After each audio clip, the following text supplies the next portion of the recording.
Good morning, everybody. Good afternoon, good evening, and good night. No, it's not good night yet, but welcome to Deconstructing Christianity. I'm your host, Coach Renz, and welcome to what's today? Wednesday. Welcome to our Wednesday show. We go live every Monday, Tuesday, Wednesday. Tuesday, Wednesday, and Thursday. Sorry. Tuesday, Wednesday, and Thursday, we go live. Had a pretty good live yesterday and a good conversation about all the things happening right now in Minnesota, around this country. But now today we're going to talk about the world, and not to be as political. It's not going to be a political rendition like yesterday was. This is just going to be, a back to our normal style of conversation concerning our deconstructing from Christianity and why we've walked away from it and why we still maintain that we all should walk away from it. That is the question today. Should we all walk away from Christianity? Has Christianity made the world better or worse? And today I hope to have some good conversations with people concerning that. I forgot to add something to my channel there. But that's what we're looking at today. That's what we're talking about today. So I want to thank, while I'm fixing something real quick, I want to thank everybody who supports the channel with gifts on TikTok. We're on YouTube and being a super fan on TikTok. Those who are on Facebook for being a subscription holder, and those who give stars, thank you very much. YouTube, those who super chat, and those who are members, thank you guys. I appreciate the support. Those who buy the shirts, thank you very much. It is greatly appreciated. Phone always trying. My phone rings. One of the hard parts about starting a business in most places is that you have to put a phone number down. And so, word of advice: if you're gonna start a business, before you get you a Google phone, Google number, put that number down, and then get rid of it. And once you get a phone, because a phone service for your business, because you can't get one until you actually get your business license, then you can change the number to your business phone. Don't ever put it in your cell phone number, because years later you still get phone calls. Hey, you just been approved for this, or you just been approved. Is your business still looking for money? Who's your POS system run through? Gets on my last nerves. Anyway, I had to fix some stuff real quick. Fix something. Didn't add some things on the YouTube version. Had to go back and add those. So thank you guys for being here, for supporting the channel. We should be getting started here in just a second. Just making sure, yep, everything's good to go. All right. Are we ready? Are we ready? So we're talking today about the fact of, has Christianity made the world better, or has it made the world worse? And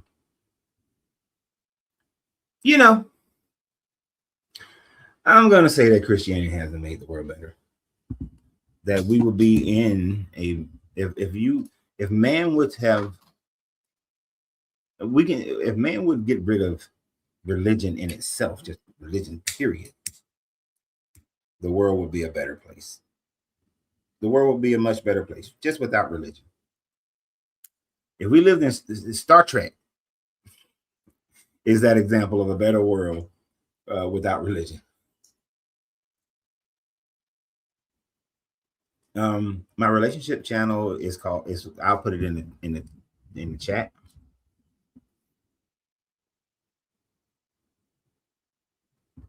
On Facebook, it's going to be my regular page, but on YouTube, it's Lorenzo Reed 369, or just in your search, put at Lorenzo Reed 369, and you should be able to find it.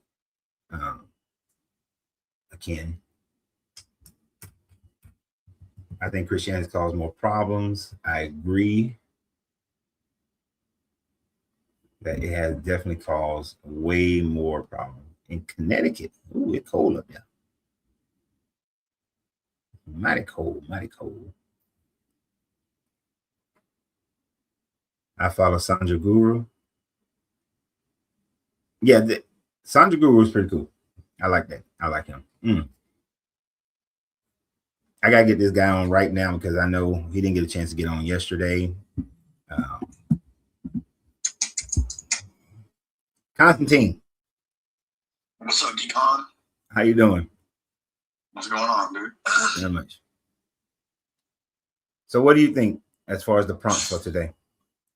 Yeah, so I think what we would have to do is we would have to apply the criteria equally to, let's say, a societal structure that has gone with like maybe an atheist platform, right? So like Mao Zedong or Joseph Stalin, and both of those are, well, let's just say godless for the most part. In fact, they campaigned against any advent of religion, yet nonetheless, the human condition still remains without the incorporation of any religiosity. So therefore, we can still see that there's trauma or G-side or whatever, let's say, just carnage in both of those dictatorships. And they're absent of any type of church or religion, right? So now the question becomes, is it the human condition or is it religion in which follows? Well, if we only looked at those situations, then you would have an incredibly valid point that of whether or not it's just a human condition, because they did have very tyrannical, horrible leaderships during their time frame. But what about when we look at countries that were led by Buddhism or Taoism?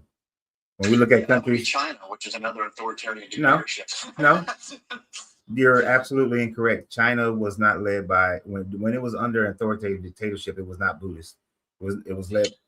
So that's incorrect. You would have to look at. Do you think China's a dictatorship now? It's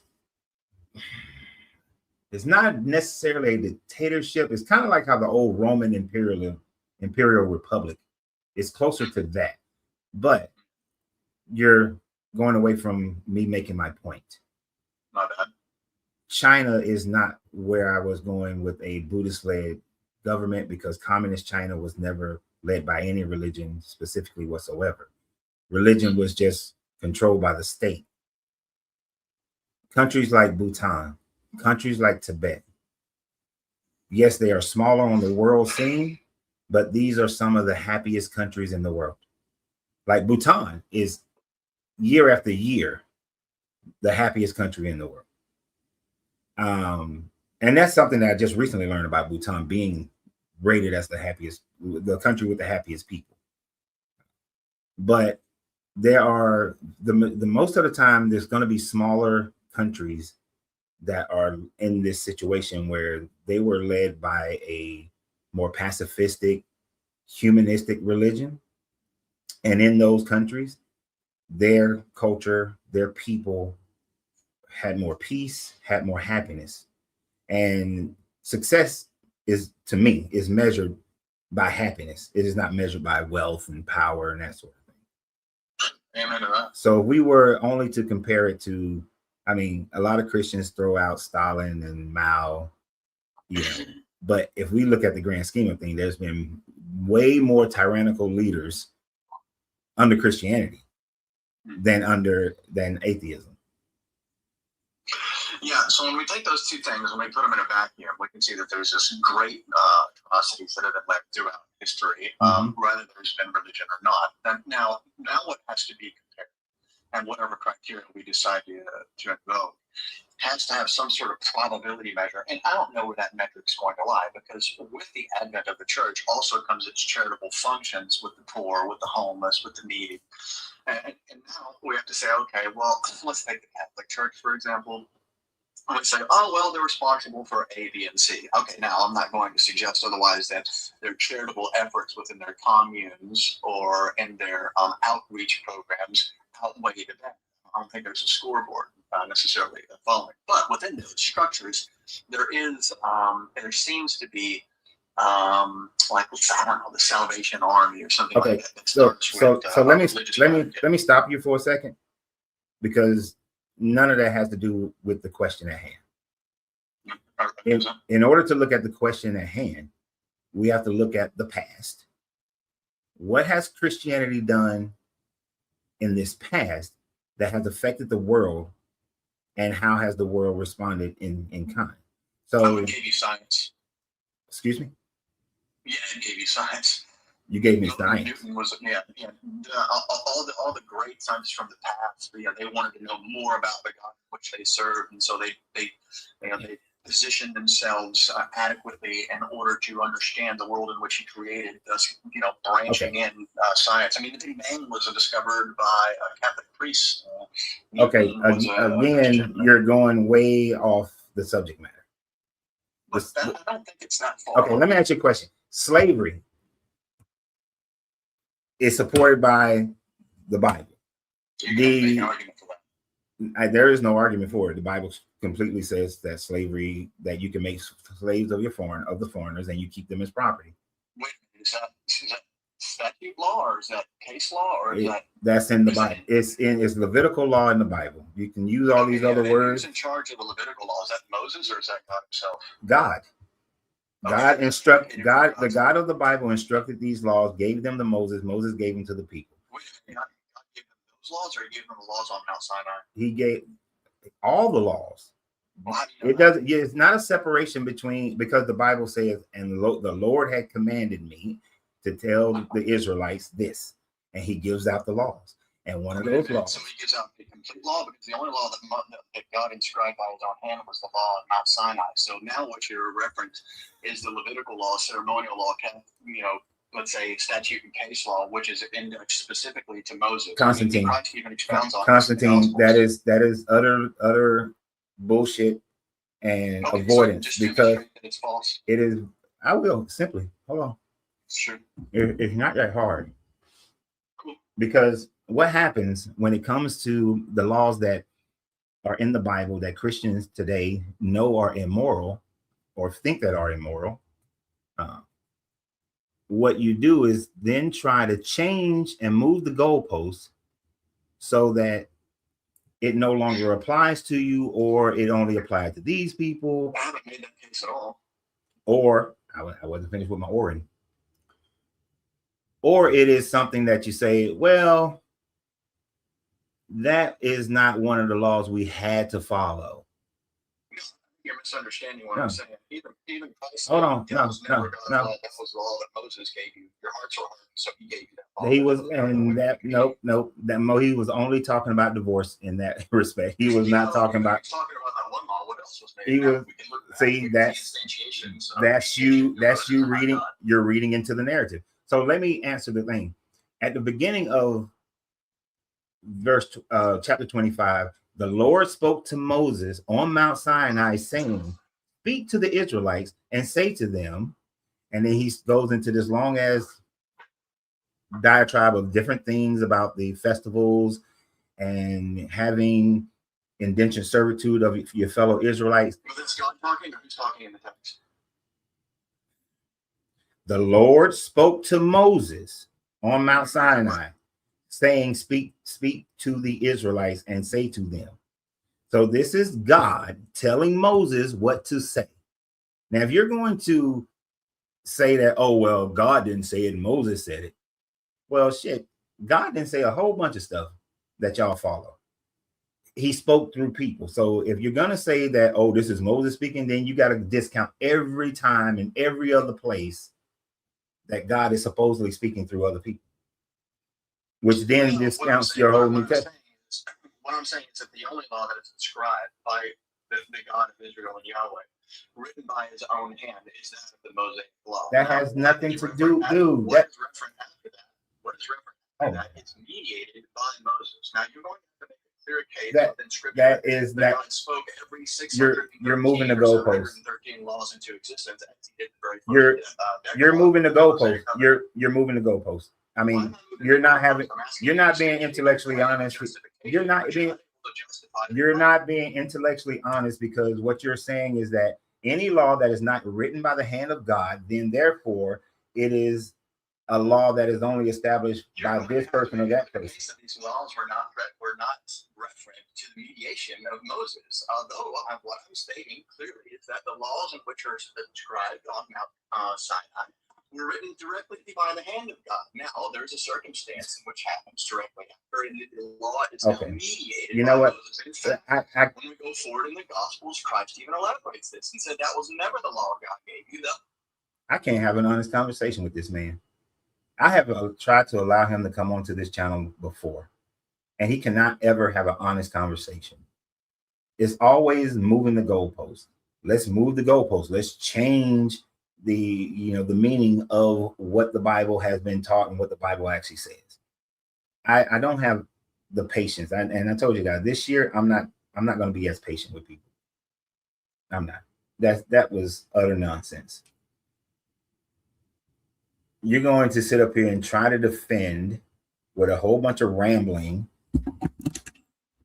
about trying to differentiate between which laws you should follow and which laws you should not follow, which laws are valid and which laws are not valid. It's a bunch of bullshit. And then couldn't even answer the question. James on TikTok. Oh, let me put the invite out on Facebook. What's up? How you doing, James? How are you? All right. Are you over 21? Yes. Okay. Are you a Christian? Yes, I'm a Catholic. Okay. And so do you think the world has a Christianity? Yes. There's certain events throughout history. I would say Christianity has been held back by Islam for 1,400 years. And I'd say the battle. Wait a minute. I'm sorry. Oh, wait. I didn't hear one word that you said. You said Christianity has been held back by what? By Islam for 1,400 years. Okay. Go ahead. For the first 300 years, we were being persecuted by the Romans, and then we were free in AD 400, and then Islam popped up in AD 600. So there's only been really 200 years of kind of peace in between that gap. Okay, let's talk about that for a second. You're saying that Islam is the reason why Christianity was slowed down, but you're saying that there's been a 200-year time frame. So from the time frame that Emperor Theodosius made Rome Christian, there was kind of peace. But during that time frame, Christians then persecuted any other religion that wasn't Christian, as well as any form of Christianity that differed from what the Catholic Church was. So how is that peace? Yes, good question. You're talking about the anti-Chalcedonians, which are basically the Oriental Orthodox Church. And that happened under the emperor at this time. Now, a lot of Oriental Orthodox say this is the Eastern Byzantine Rite that were persecuting the Coptics and the Oriental people because of this. I don't really consider this as blaming this on the Pope, especially Pope Leo the Great, because he had no political influence he only had political influence after defeating Attila the Hun, when the Western emperor fled because he was scared of Attila the Hun. But I mean, getting down to the real topic, how did it change the world for how did it change the world for a better purpose? Mm-hmm. It's the main thing, right? Well, it is, but I'm trying to understand during that 200-year time frame that you mentioned, the Christians were bullied prior in the Roman Empire. Then Christians became the bully. So how is that peaceful when they started killing other non-Orthodox Christians? They forced every other person in the Roman Empire to become Christian. So they didn't have a choice. And if they didn't, then they had to face the Roman military. So how is that peaceful? And the Roman Empire still fought wars and conquered people and held people under bondage. How is that making the world better? Even at that time. I would say you have to look at the Roman Empire before Christianity, right? How did the same people that were persecuting Christians become Christian and then use their religion as a tool to, persuade people into believing this, or persecuting people into believing this? And if you disagree, you were shmilled. Yeah, right? You would say that's immoral. Yeah, that's what Christians did after Theodosius made it the religion of the Roman Empire. If you didn't convert to Christianity, you get killed. And the Romans, and here's the thing, prior to Christianity being part of the Roman Empire, you could be other religions and nobody tried to kill you. Okay, that's disputed. What do you mean by that? You can be like a regular Christian? No, well, not Christian. You did have certain religions that were legal under the Roman Empire. So if you were a worshiper of Zeus or worshiper of the Egyptian gods, or you worship the Persian gods or some other god that the Roman Empire acknowledged, you didn't get killed, right? So what I'm saying is there's no difference. If the religion was legal in the Roman Empire, you could worship it, no problem, before Christianity. But then after Christian became the one religion of Rome, no other religion could be worshipped. And so they killed you. There was no religious freedom in the Roman Empire when it was under Christianity. Is that better or worse?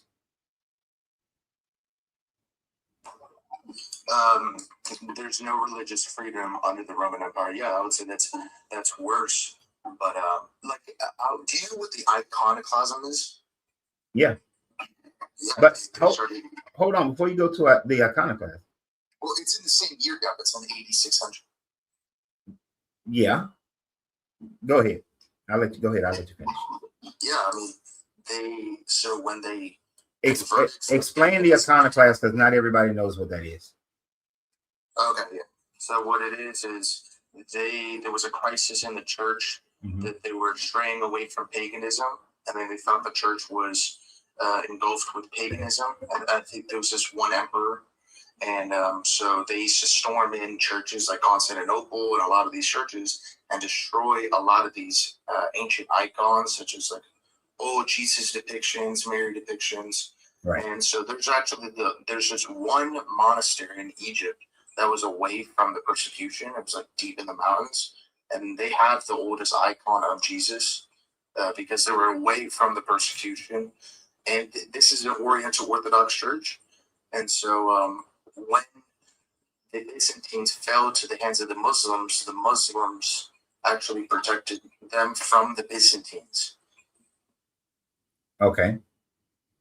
So yeah, I would say that it's not a pretty side. Christianity's not pretty when it comes to their history. Like the certain religious orders are persecuting other religious orders purely based on the nature of Christ. It's like really like, and is that a good way to critique the overall religion? I'm not really sure, because if you look at the slave Bible, the Protestants would say slavery is okay because it's in the Bible, and they would corrupt the Bible and make their own religion. Well, slavery is okay in the Bible. I tried to have an intelligent conversation with the guy before you about that, but slavery is okay in the Bible. But before we go there, let me clarify for some of the people. So the iconoclast situation is, to put it in the most simple terms, you had, and I just did a video on this about 2 weeks ago. So you had one emperor who said that, hey, all these icons of Jesus, Mary, all these statues, that's wrong. So he got rid of it. Then it was allowed to come back. I forgot the Queen Mother who allowed it to come back. And then it went back to iconoclast again, where it was like no statues for about 50 years. And then it went back to where you can have your saints and all your statues and your images and all this sort of thing. So that was an internal battle within Christianity under the Roman government about whether or not you can have images of the gods, or Jesus, Mary, and saints. Correct, James? Yeah. And I would say like the emperors suck. Let's be real. Like being an emperor in itself is a very, cruel, thing. Okay. Yeah. So Now back to the slavery thing. And you know what? We're going to not so much get into the debate about whether or not the Bible supports it or not. We're talking about the religion of Christianity and how it was done. But it was Pope Nicholas V who wrote the papal bull, I think it's Dum Diversa, that stated to the Portuguese and to the Spanish particularly, but it was for all under the papacy, that go into Africa, make them into Christians, and make them into slaves. Well, make them into slaves, and then also make them into Christians. So the support of the chattel slavery, the support of chattel slavery came from the Bible and came from the Catholic Church. So you're blaming the Protestants with the slave Bible. The slave Bible wasn't written until a couple, 200, 300, I don't know. So about 400, almost 400 years after Pope Nicholas V wrote Dum Diversa. So that's not a Protestant thing. That started in the Catholic Church. The Catholic Church started the transatlantic slave trade. Okay. Well, I would say like let me give a little clarification. The Portuguese and the Spanish actually started the transatlantic slave trade, but soon after the Catholic Church approved of the transatlantic slave trade. I think this is actually getting to my point, because I would like to talk about Spain specifically, because if you know anything about Spain, right, it was conquered by the Muslims back in AD 700. Yep. So they've been under Muslim rule for 700 years, right? Yep. So this is my point exactly. Okay, there's one battle, right? They owned all of Spain. They didn't own this one province called Covadonga. It was like 500 people versus like 12,000 Muslims. They didn't give up. They beat the Muslims, and it took 700 years to fully get them out. But as soon as they got them out in like 1400, whatever, 1492, they sent representatives to America, right? And then when they send representatives to America, now the South American and the Americans become Christian. So wait. I'm sorry. Are you okay? So it was 1492 when Ferdinand and Isabella reclaimed Spain, fully in its totality. And then that's when you call in Columbus and Cortez representatives. You're muffled. You went muffled. Can you hear me? All right, there you go. When I mean representatives, I just mean like people. They just sent people to establish the new world. So my overall picture of this is saying like, look, the Western Kingdom was hanging on by thread back in 700 and during that battle of Covadonga. Okay, and then from that win, right, came other wins, and then the expansion of Christianity happened. In the 1400s. How did it expand? Christopher Columbus. And how did they expand Christianity into the New World? But which originally they were looking for a faster route to India. They didn't know of the Americas existed, so it wasn't like they were saying, "Hey, we know there's land over there. Let's go and meet these people and maybe convince them to become Christian." Right? That's not how that happened. Right? So they came over, and how, in your mind, how do you think they converted the Aztecs, Mayans, the Taino people into Christianity? So it depends. I mean, when you're going over there by ship, Mhm. right, there's tons of different people and also tons of different religious sects, such as Jews, Christians, Protestants, Catholics, Orthodox. So, like, there's just a great documentary or movie. Wait, you're saying that there were different religious sects where? Going over to the Americas, such as Christopher Columbus, for instance. I mean, he was like a Jew, I think, right? Well, there's speculation that he might have been Jewish, born Jewish, but he practiced Catholicism. Yeah, and like Catholicism at this time is like it's on fire. Like Yeah. it's like, But there's I would say this is the dopest part of Catholicism during this time. And there's no such thing as it- Protestants at this time frame, or anything that derived from Protestants. Protestantism doesn't start until later in the 1500s, later 1500s. correct. Yeah. You're muffled again. You're muffled. What is going on? It's like, is it my finger? I don't know. But let's hit the ground running here. Cortez, Columbus, even in all their journals and what we definitely know in history, they massacred people. They killed people. They forced them into Christianity. They didn't. The missionaries came much later, and they came after the bloodshed.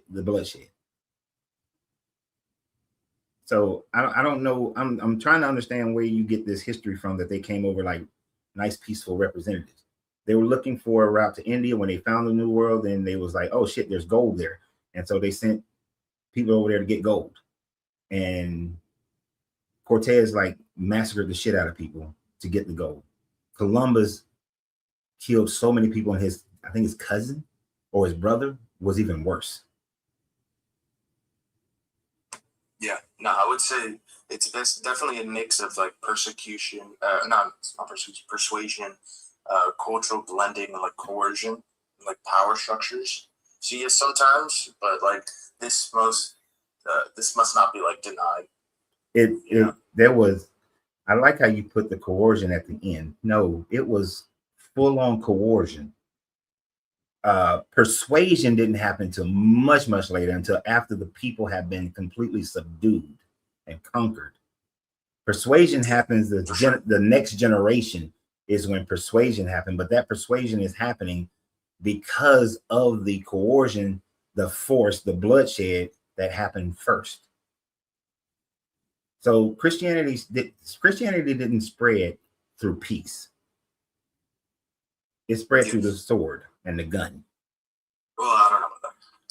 But like I would like to look at like certain priests during this time, such as like Bartolome de las Casas, a Dominican priest, and there's tons of Dominican, or not Dominican orders, but tons of orders during this time, and you know how to say that word? Evangelical. He's evangelizing the area. Oh, evangelizing. Evangelizing. There you go. So this Dominican priest was fiercely opposed to forced conversions and abuse. The deconstruction of temples and idols, this did happen. And you got to look at like Spain during this time. I mean, one thing I would critique on Spain during this time is they accused, what's it called? The Knights of Templars, which was one of the orders at this time, of Satanism. And so they actually executed a lot of the Knights of Templars, which is like one of the go orders of Catholicism. They like burned them at the stake. But the Pope at this time actually didn't find any evidence of Satanism and actually not condemned, but actually like passed away. Like he signed a paper saying like the Knights of Templars are fine.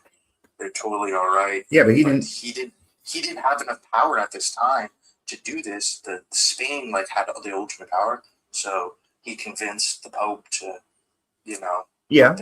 let this go under the. I forgot the Pope's name, but you're absolutely right to say it in a more clear form. The King of Spain was in great debt to the Knights Templars, who were the largest bankers and international bankers of the time frame. Actually invented international banking, and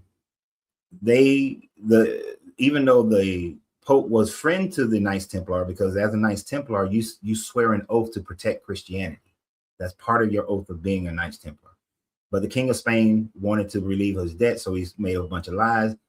The Pope was weak-minded because the King of Spain is one who got him the job as being Pope.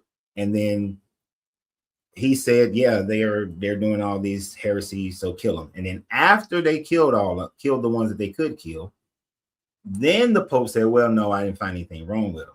But that's after the fact. Debt is gone. The organization has been fractured. The King of Spain doesn't owe all this money.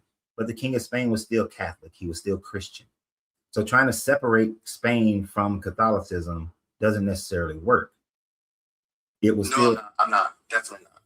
And as far as these missionary bishops, saints, whatever you call them, who are going into these other countries, they are coming in after the military has dominated and destroyed and massacred the people. So to come in after the fact doesn't give you any brownie points, because I don't know where you are in the world right now, but if I came with 2 battalions of Marines and air support and all that sort of thing, and I conquer your town, and after I conquer your town, and I'm doing this in the name of Oshun, right? And I conquer your town.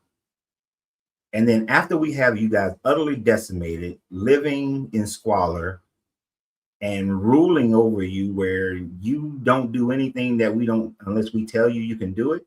And then somebody comes in and say, well, if you start worshiping Oshun promises you that when you die, you will be joined by the ancestors and so on and so forth.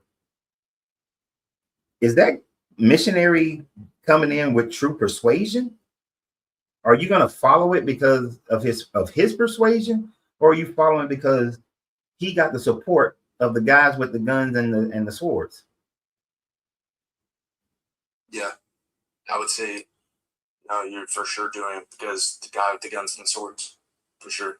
Yeah, and when you look at the overwhelming majority of places where Christianity spread, that's how it spread. They came in, they colonized West Africa, colonized Africa. They go and colonize the Americas. They go and colonize, they colonize some South Pacific islands. I mean, they did colonize South Pacific islands. They colonized the Southwest Asian islands, tried to colonize India.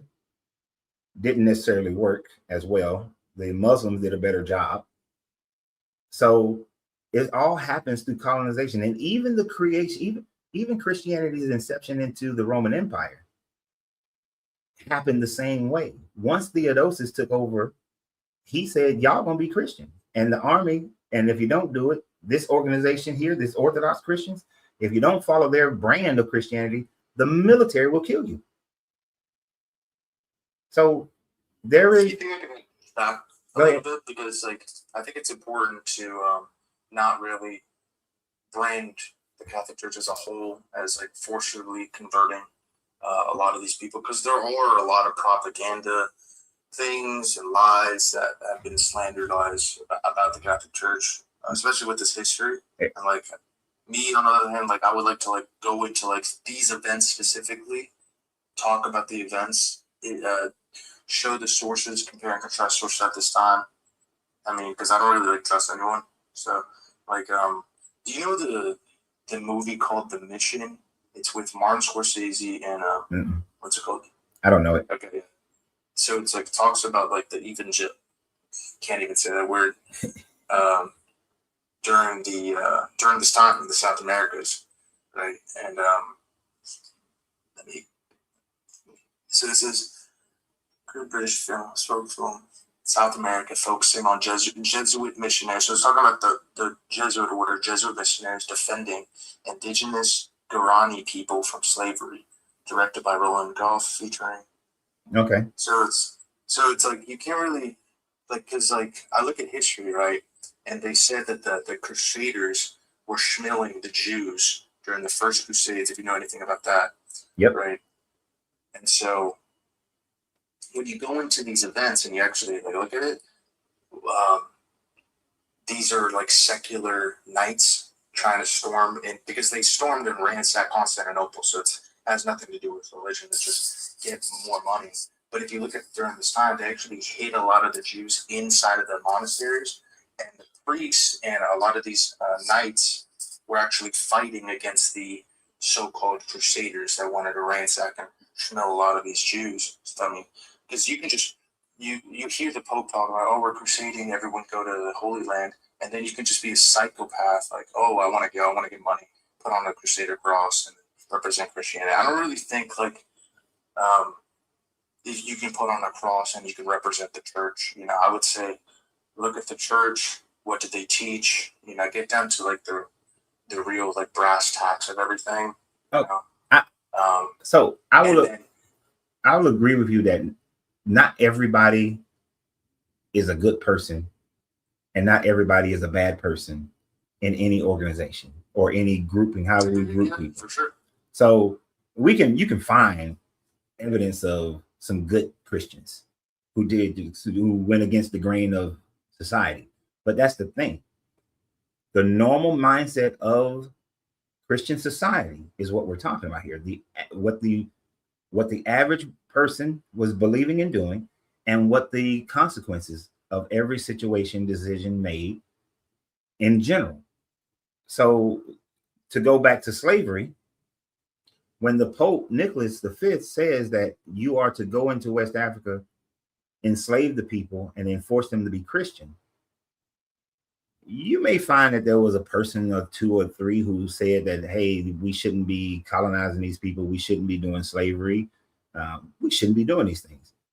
But that wasn't the overwhelming majority of Christian thought. The majority of Christian thought at the time frame was go slave. They are foreigners, so we can make them into slaves as property for all time and pass them down to our sons as property. And that is directly quoted from the Bible. And that's why Pope Nicholas V wrote it. And that's why the transatlantic slave trade happened. You can have slaves in Islam. That's why the trans-Sahara slave trade happened.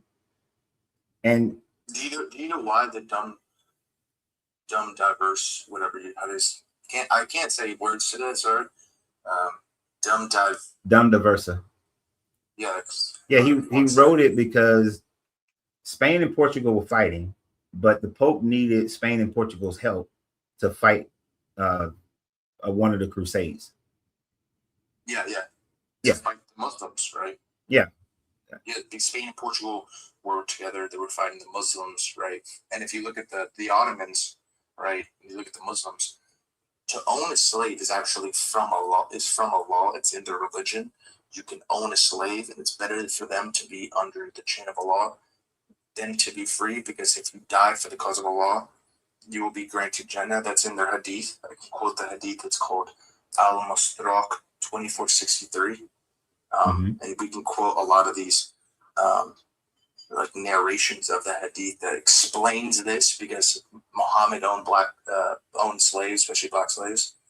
But so to fight this, because we're just getting outnumbered, to fight this, the bull was addressed specifically to the King of Portugal during a military conflict with Muslims' power in North Africa. It authorized Portugal to wage war against Saracens and pagans, take captives in just war, and reduce them to servitude.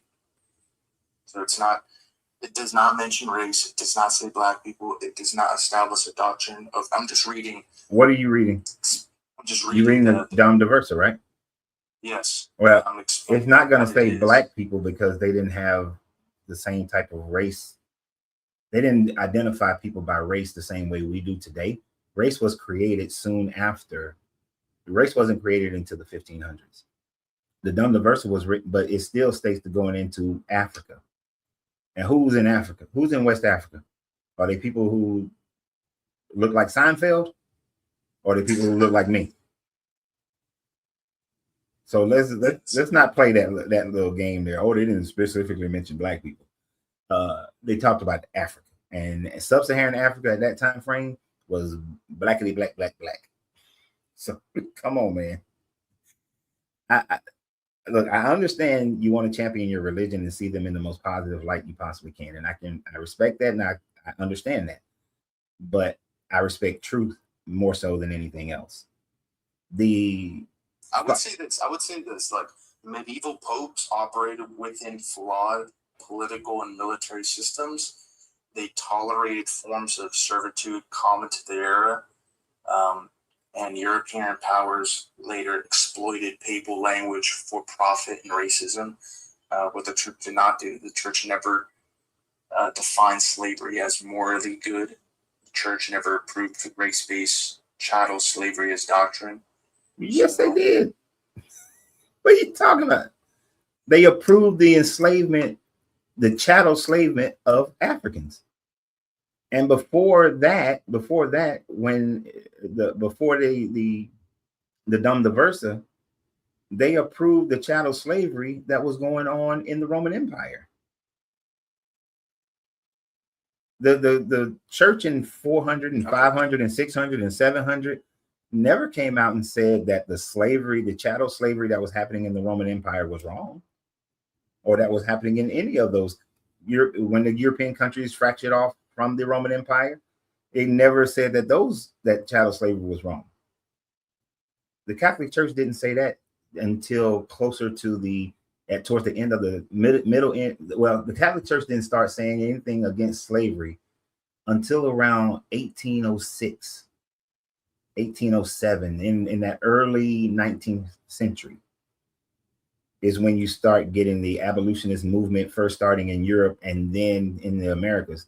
So you don't get the church, the Catholic Church, supporting the abolition of slavery until much, much later, because the Pope was basing it on Leviticus 25, where it says that of the foreigners you may make into your slaves and own them as property and pass them down to your sons as property.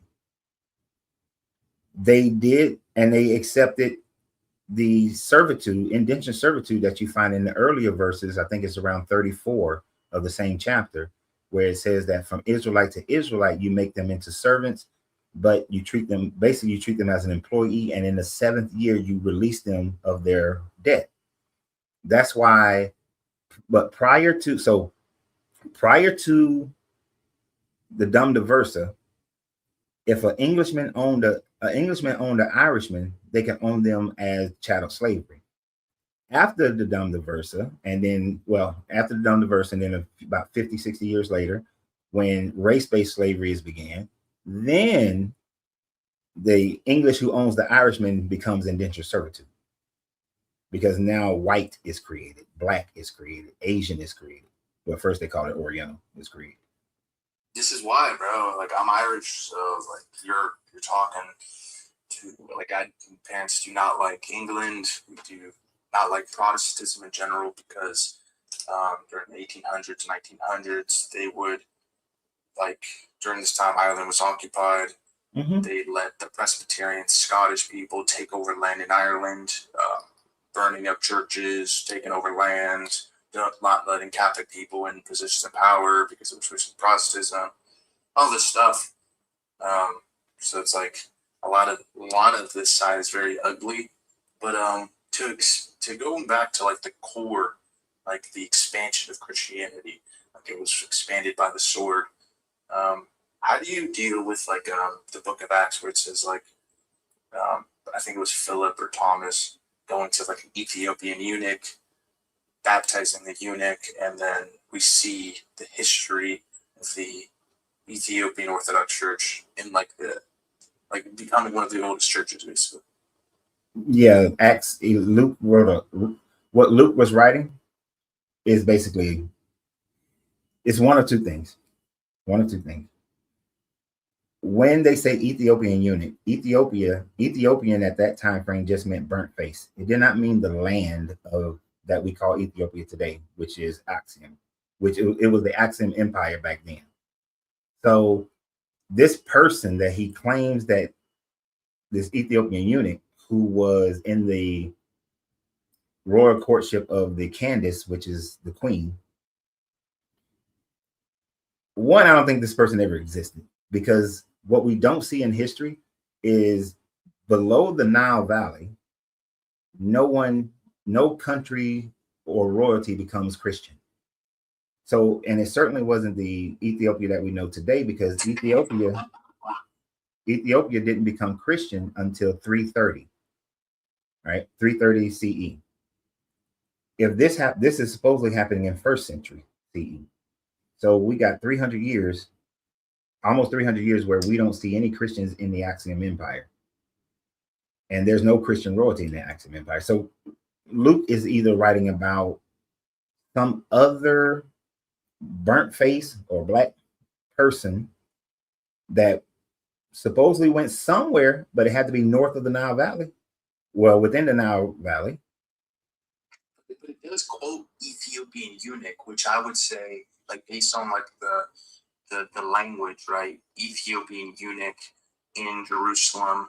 Is there any traditional evidence that Ethiopians would go to Jerusalem? I would say yes, but based on like Jewish history, and like eunuchs at this time were very common, especially under kings, because you would just like chop off the you know what? In Koine Greek, what does Ethiopia mean? No idea what it was. Burnt face. I mean, Kemet means burned land. Ethiopian means burnt face, meaning that you're dark complexion. Okay. In 1st century, that's all Ethiopian meant. There was no kingdom called Ethiopia in the 1st century. You understand?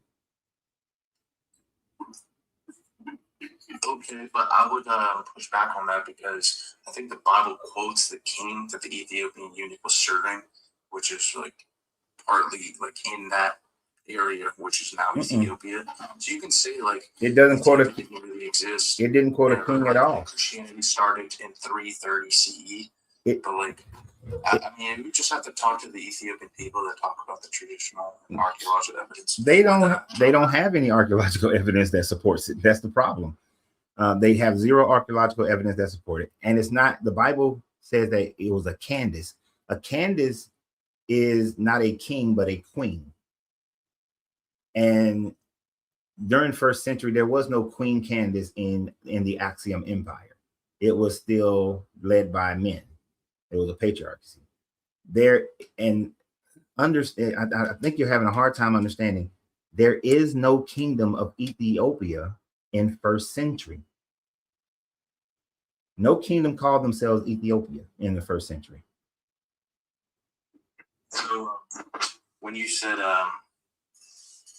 there's no archaeological evidence, like so I looked it up, and there is textual and archaeological evidence supports Christianity was around before the 3rd century.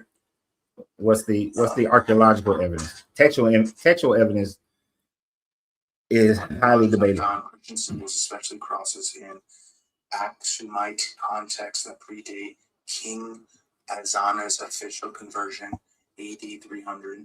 Insisted crosses on pottery, seals, Christian symbols scratched onto older pagan monuments, early Christian burials distinct from traditional Aksumite funerary customs. These indicate a Christian community already living there, not merely foreign merchants passing through. This is important. Symbols appear before royal conversion. Do you know who King Abgar is? King Abgar? He's like a Turkish king that lived in the 1st century, because we have our coins. And he's actually he's actually the first king that converted to Christianity. Mm-hmm. No, I don't know who that is. We have his letters. They're apocrypha. A lot of these people say that they were written in the 3rd, 2nd century. But a lot of these things can change on a dime, because if they find archaeological evidence of a King Abgar living in the 1st century, then it could be this could be true. So a lot of these things can change on a dime. But right now, scholars will just say it's apocrypha. But what happened was King Abgar was sick. He was a leopard king. He heard about this guy named Jesus. He sent representatives there to heal him and say, hey, we heard your God basically come to my kingdom because your people are persecuting you. You can be a king here. Then Jesus dies. And then I think one of the apostles goes to Turkey with the Shroud of Turin, if you know what that is, and then heals King Abgar from the shroud. Which is pretty cool. Yeah, which sounds like pretty fictitious, since the Shroud of Turin is a 12th century at the earliest, is a 12th century creation. There was no Shroud of Turin before the 12th century. And as far as any archaeological evidence of Christianity being in Ethiopia prior to King Ezana being converted over, the earliest of that would be in and around 306, which is still not the first century. You would have to have first century. And then because he's talking to a Candace, then this would be royalty, not traders, not people who are going in there, a slower migration or a group of people, Christians who moved into Ethiopia. This is the important thing. There's a church, there's a community, there's barrier sites during this century. So we would say, like, okay, they established the church before this. So we would say second century, or third century, which is 200 something to 300 something. There's a church, they died, they buried, they go back to the third century or fourth century, sorry. So we would, and then you also have to deal with like the Ethiopian tradition that said Christianity arrived in the apostolic age. Yeah. Acts 8. I don't go with traditional. traditions at all. When tradition aligns with archaeological evidence and external text, it doesn't. There's no archaeology that puts Christianity in Ethiopia in the first century. None. And in order for tradition, tradition and also evidence later, you wouldn't give your possibilities and find the most probable one. And I would say yes. I would say Acts 8 is right based on evidence outside of the Bible. Yes. If you have a king, or in this case a queen, who converts over to Christianity in the Axiom Empire, then you would have evidence of that. We're not talking about a group of people or a church here. We're talking about a queen. And if a queen converted over, then that means that it would have been accepted by other elites within that community and then disseminated down into the population. So you would see evidence of that. But there is zero evidence of a queen in the Aksumite Empire who becomes Christian. There's zero, none. So the story that Luke is talking about, Luke is probably might be talking about a eunuch from some other town, but definitely not modern day Ethiopia. I would just say just because archaeological evidence, I mean, that's like the most important to me, because if you link archaeological evidence mixed with traditional evidence, I think you can make a good conclusion. You could say like it didn't.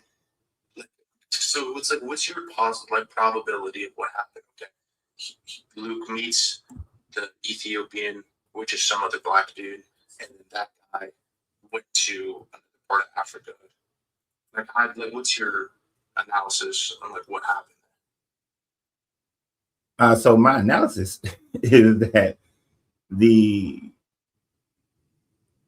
whoever this black guy that Luke is talking about is not anyone that was actually a eunuch of a Candace, but just maybe some black guy who might have been Egyptian, which Egyptian was still under the Roman Empire at that time frame.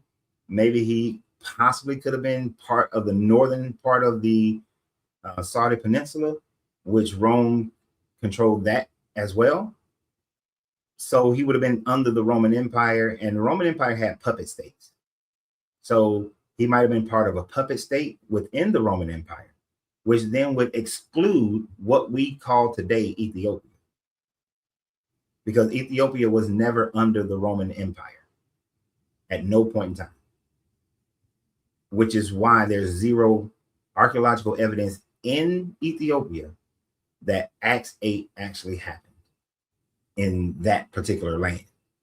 So it's a misunderstanding of people taking how a word was used back in the first century to how the word is used now. Because the Aksumite people didn't call themselves Ethiopians. They called themselves Aksumites. Okay. I mean, so the most probable, according to you, would be some black dude living in the Roman Empire, serving another king in the Roman Empire from these proxy countries. Yeah, serving a queen, not a king, because it's a Candace. A Candace is a queen, not a king.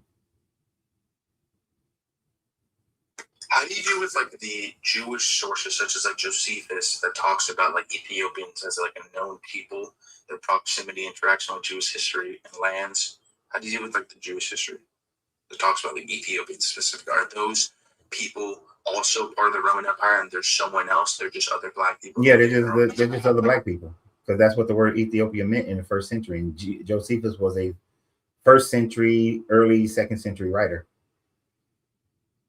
So he would have used the term the same way that they used the term then, not how we use it today. I would just say like the last point, travel to the Roman Empire, overwhelming evidence. It's called the Peripplus, the Perplus of the Erythraean Sea, 1st century AD, ERYTHRAEANC, Erythraean Sea. I don't know how to say it. This is a Greek merchant manual, extremely important. It describes Aksumite ports, Ethiopian trade with Egypt, Roman, Syria, Arabia, Ethiopian merchants and officials moving freely across Roman trade routes. Yeah. Ethiopia, the Axumites had, even when it was the Demit Empire or the Sabians, they had good trade relations with the Roman Empire, and King Azana's conversion was only for the reason of having even better trade relations with the Roman Empire. So throughout its history, the Roman Empire history, because of the trade route, they've had good relationship, and they had more freedom to travel, but none of them would have called themselves Ethiopian, is what I'm saying. And I wouldn't say they were called Ethiopians. I would say they're called Axumites. Well, if he was specifically talking about the Axumite Empire, then Luke would have wrote this eunuch who was the eunuch to the Candace of the Axiom Empire. I'm gonna search up. But if you're a puppet, you went muffled again. But if you're a puppet state of the Roman Empire, you may not get named as your puppet state. But I try to keep people at 20 minutes so that other people can come on, because there's a couple of people been waiting for a long time. And I would love to have you again, James, but I'm gonna need you to work on that microphone because you just went muffled again. Okay. I can't even hear it. Okay, he gone. Yeah, I couldn't. I enjoyed that conversation. We got IG, and then I'm gonna go to Miss Fifi. IG. What's that? And I decided to come to camp today. You caught me. I ain't understand nothing you just said.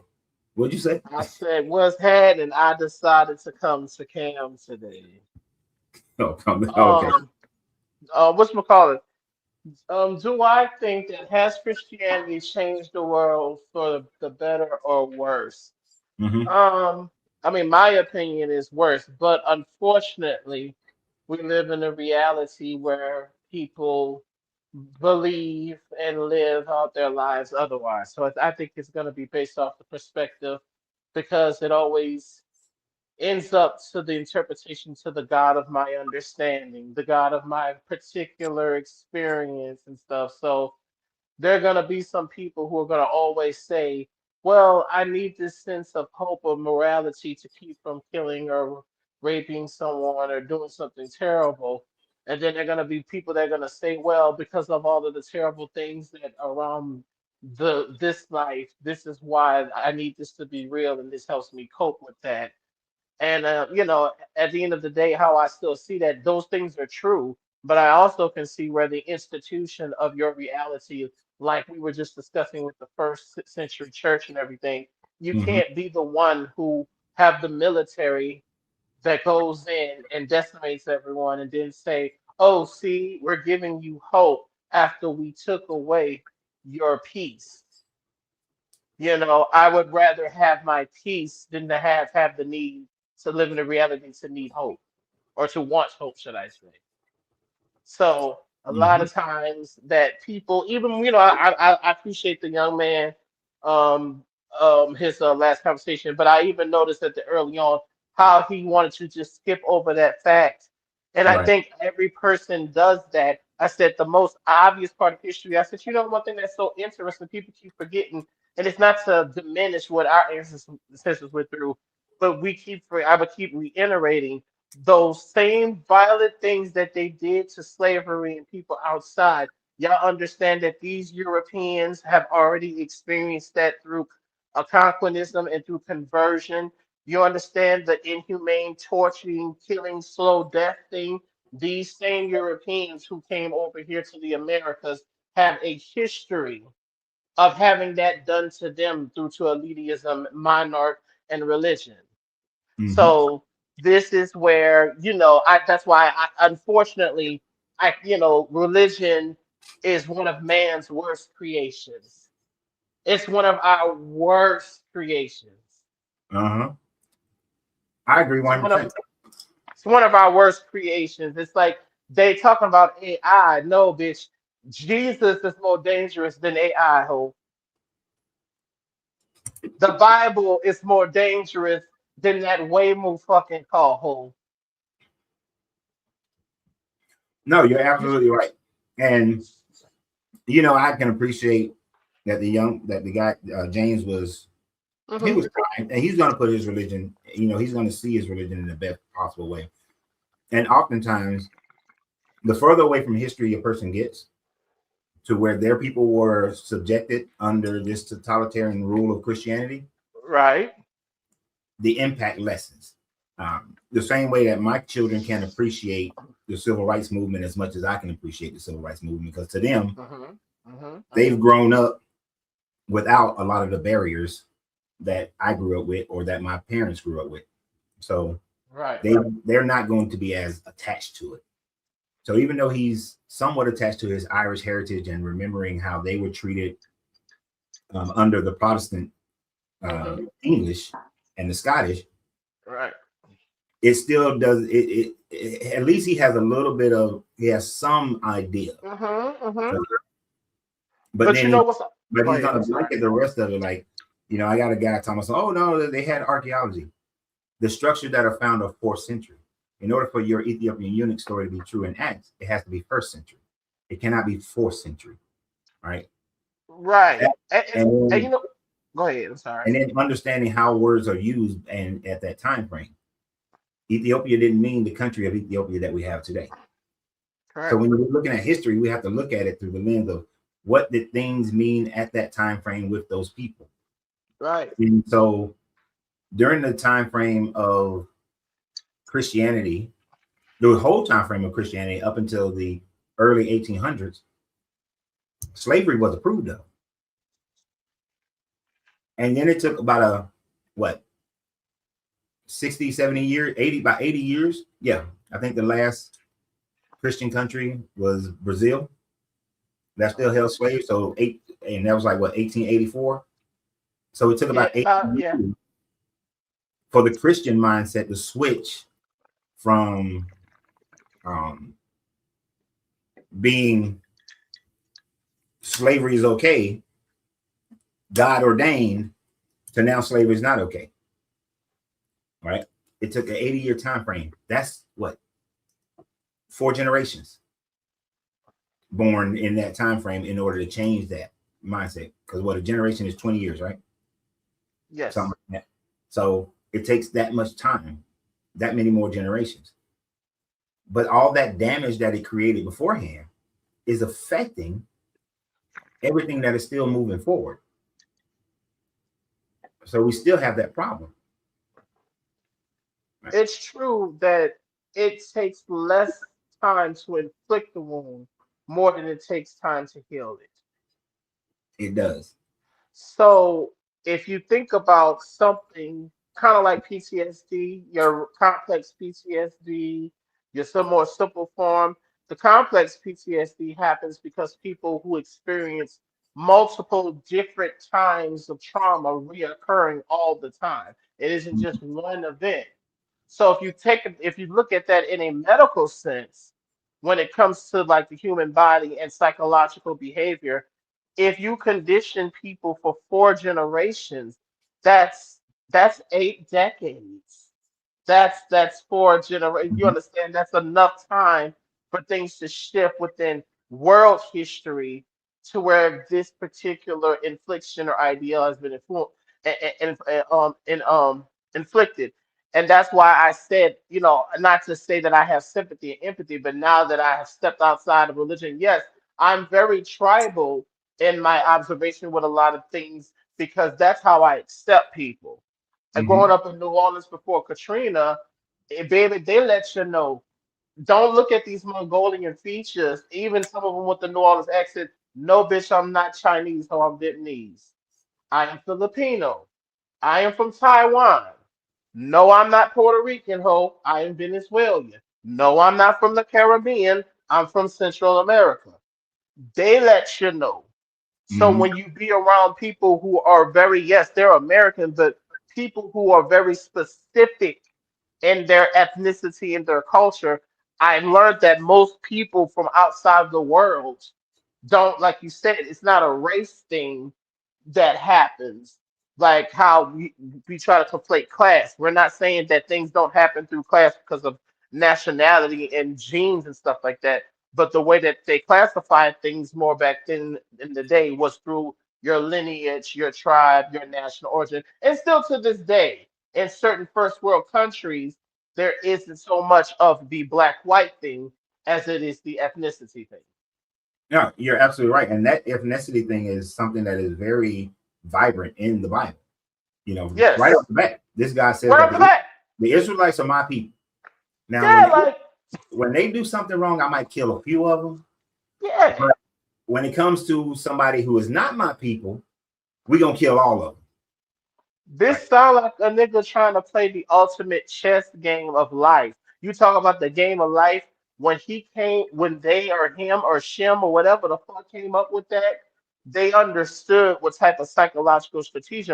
But a person who has sense, unless you try to take it and you want to use the framework, it's not that you want to keep the dogmatic, you want to keep the ideology of your laws and your Mhm. thoughts and your human emotion being fucking deified. Exactly. It's yeah, this shit's more dangerous than cocaine. This shit Mhm. is more dangerous than this bone. This shit is more dangerous than AI, trans people. This shit is more dangerous than AIDS. And here's what makes it really dangerous. Yeah. If America, okay, oh, here's a perfect example. When we were getting ready to go to Desert Storm, even as a Marine, we were hyped up, defending, defending the Constitution of America. We're gonna go in there. We're gonna save these Kuwaiti people who were invaded. America, America. Mm-hmm. And then you start to look at some of the situations, and you start to say, like, okay, should we really be going in there? But then the chaplains, which is your Mm-hmm. pastors in the military, they Mm-hmm. started. God is sending America to go in and defeat the Muslims. They started putting God behind that thing, and I'm looking at these Marines, and I was one of them who was like, at first the first time I heard it, I was like, my head tilted a little bit, but then I was like, okay. But then when he said God loves America and hates the Muslims, then I was like, wait, whoa, this ain't right. Mm-hmm. Right? Mm-hmm. But they were infusing God in it. And once they infused God in it, people felt like this is God given. We are now really going to do this thing. So when you look at religion throughout this entire time frame, Mm-hmm. once they put God into the mix, then they galvanized the people at a whole nother level Yes.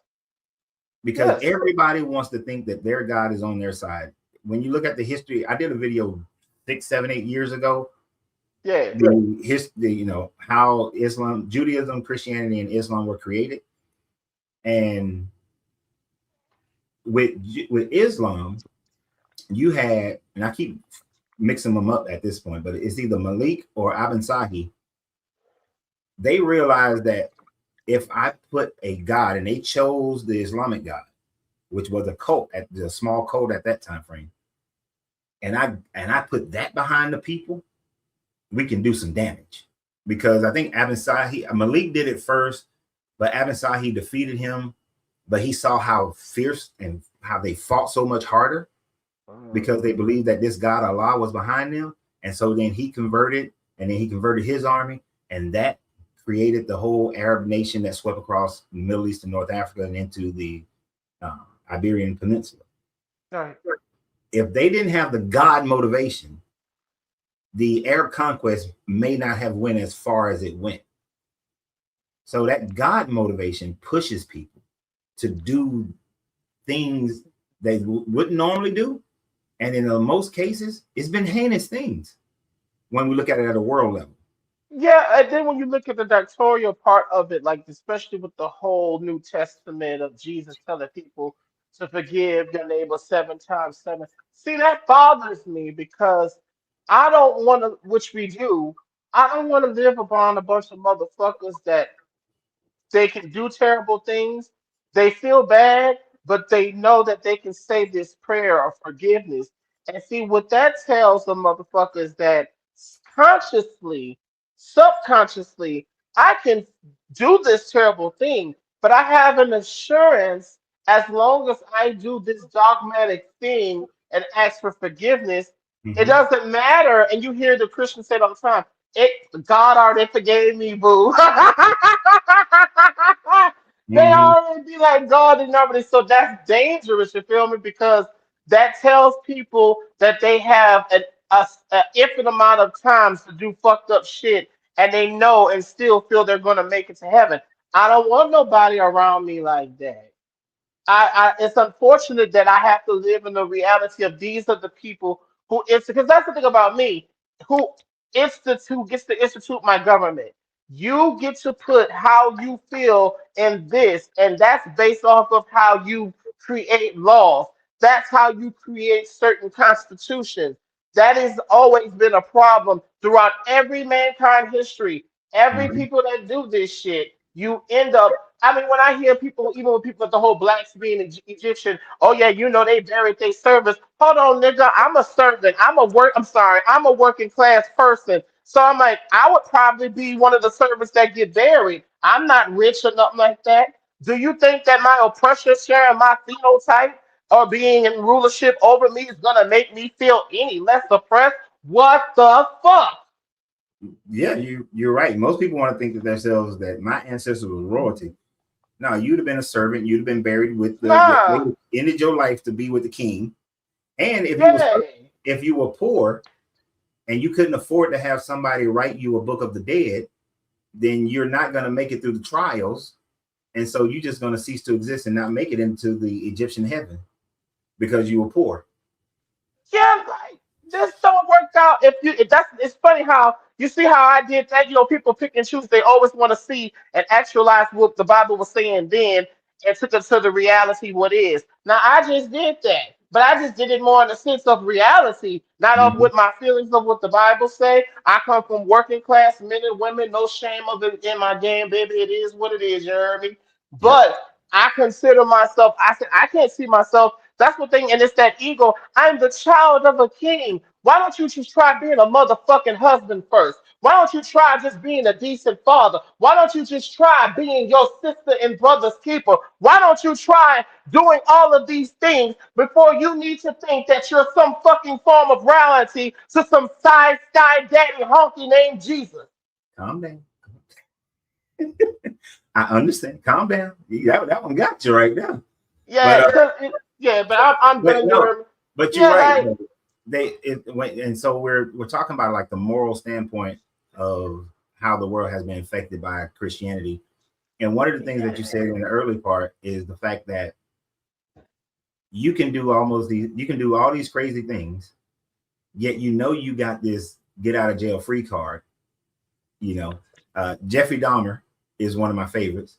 Jeffrey Dahmer killing and eating people. But then once he gets caught, goes to prison, all of a sudden he converts over. And so your room gonna be next to his room in heaven. Y'all gonna be hanging out visiting each other. That's why I'm not trying. I tell people I'm not going to heaven or hell with none of you hoes. And even though that's like at a high level, even in the daily level that people live their lives, I was thinking about doing this video. I'm probably not going to do it, but you had a pastor. You have this pastor in Wilmington, North Carolina, Sanctuary of Wilmington. About 3 weeks ago, he's being accused of having an affair with the worship leader for 7 years, and being accused of grooming a few other women to be his next mistresses. So he steps down, and his claim is now, I got to step down so I can work on my family. I've transgressed, all that. Do you think that this pastor didn't know during those 7 damn years that he was banging the worship leader that he was transgressing? That the worship leader for those 7 years, she didn't know? But of course, some of the church people, they were like, oh, hell no, I ain't dealing with this church, I ain't dealing with this pastor. But of course, a lot of them, he's just a man. He fell, and God's gonna bring him back, which he could probably come back stronger and get richer with that story. Because that's a great storyline. I was plagued by this for 7 years. And just like the 7 days of creation, just like 7 is the number of perfection, it took 7 years for God to perfect my heart, for me to realize the wrong that I was doing, that I wasn't upholding that the leadership that a pastor is graded on a higher level, that you got to be a higher standard of man to be a pastor. Yeah, and that numerology they throwing in there with them fucking numbers and shit. We're gonna ignore all that, right? But yeah, it's funny because you say that, because I tell people all the time, gay DL people, we learn how to be on the download from watching heterosexuals. And because just like you said, before that was JL King, nigga, that was me and Mrs. I'm sorry, figure, that was me and Mrs. Jones. Yep.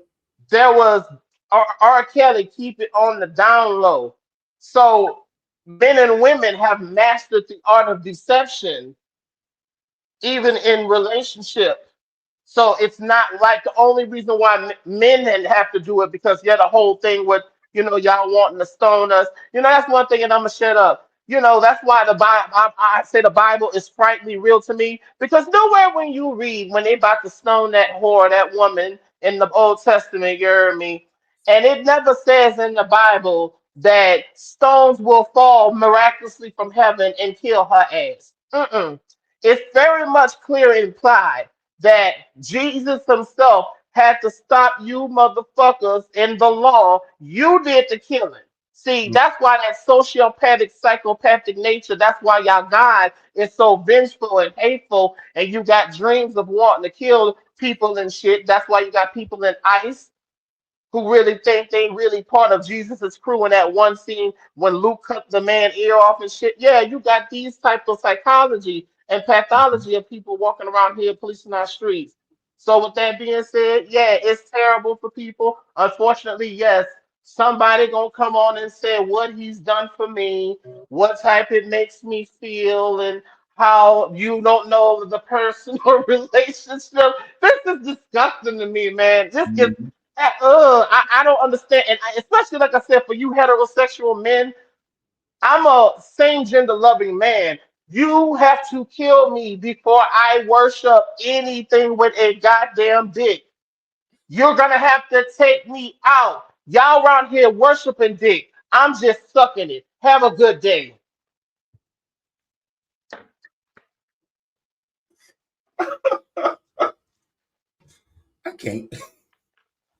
I can't even respond. He's stupid. IG is always good for some entertainment. That's for damn sure. That is for damn sure. That man. And one thing he was saying that I thought about, if Jesus was such a loving, equalizing person, what when the woman supposedly came who had committed adultery, can she commit adultery by herself? Where was the dude at? That was a great opportunity for women's rights, but none were done. None was taken. That joke. I need Miss Fifi. Come on. Miss Fifi. Bring me back, like, bring me back. I don't know. I'm glad that you gave me a cooling off time because I was ready to. I don't know. Is his name Jameson? Oh, James Early, the earlier person. Yeah, he was talking all that crap. Well, for one thing, how can you even worship somebody that believes in slavery? I mean, who's making the rules here? The slaves? Certainly not. Or the person who's enslaving them? Right, the ones who are doing the enslaving. So they're gonna make rules to justify what they're doing. It's just so crazy that you would even go along with some crazy stuff like that because you could be on either side of the road. But you know how I feel about the whole thing. It's just what's sad is that he knows that his ancestors were on the other side of that, but he blames the Protestants instead of the Catholics. But it's through the same Bible that was given. The Bible that the Protestants used was canonized by the Catholics. mm-hmm. So, but he want to blame. He blames the Protestants. That way, he can feel vindicated and say that, well, they were wrong in how their treatment of the Irish people. And yeah, they were wrong, but they were right in the fact that they were following the Bible the same way the Catholics had followed it before that and prior to that situation. Mm-hmm. And if anything, they got relief. Once Black people became the foreigners and the Irish became part of white, then they fell under the 7-year Jubilee time frame. Well, you know what gets me is that he was trying to get over with this eunuch, this Ethiopian eunuch. I said, well, first, I don't like that guy because to me it seems like you want to emasculate a Black man. You know? But that's the conversation that comes up. I understand what you're saying, but eunuchs were very popular. That was a very popular position throughout the Roman and Greek empires, and even beyond other empires as well. And mainly, that was done to make sure that the eunuch didn't bang your queen or your concubines. So you cut off his penis so that he can't impregnate your wives or concubines, because they trust him so close to them in some kind of way. Yes, that this can happen. So the only way you can serve is get your penis cut. Yeah, I mean, think about it. The same thing. That's the same thing that happened to who is it, Booker T. Washington. There's no definitive proof, but because of his high-pitched voice and his mannerisms, many people think that when that white family adopted him, they cut his penis off so that he would not impregnate any of the people of the house. So it's been a thing for a long time, and that's been the reason why eunuchs were, because they were attendants to the queens and the princesses and concubines and whatnot. But his whole thing about this, the Ethiopian eunuch, they have to try to force their way into making that story true, because otherwise then you have to question even more of Luke's writings if the writing if it's not true. And there's no archaeology that backs up. George Washington Carver, thank you, Sneaker. That was George Washington Carver. Yeah, peanut guy. So you have to they have to try to force that narrative. And the oldest artifacts that they have goes back to the 4th century. There is nothing in the 2nd century, there's nothing in the 3rd century, 2nd century, or 1st century that would show any Christianity being in the land that we now call Ethiopia, right?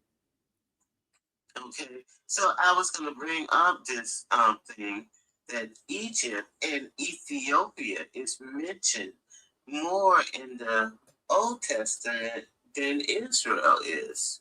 Yeah, is it? I don't know for sure about that one, but it's a quick Google search. But they, I don't disagree. I wouldn't disagree right off the top of my head. But just like I was telling him, Ethiopia in those times had nothing to do with the land that we call Ethiopia today. Right. That was a generic term used for people of many different lands just because of their physical appearance. Right? So that would be like me just saying, hey, we're all Americans. But if I say that, oh, you know what, Miss Fifi, she's an American and she grew this atheistic church, you know, and that's why the people in California are atheists. When Miss Fifi is in Florida, you are an American.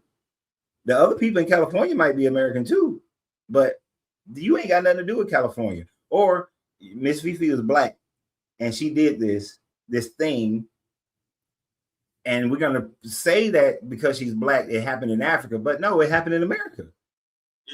It gotta happen in the place. You gotta name the land.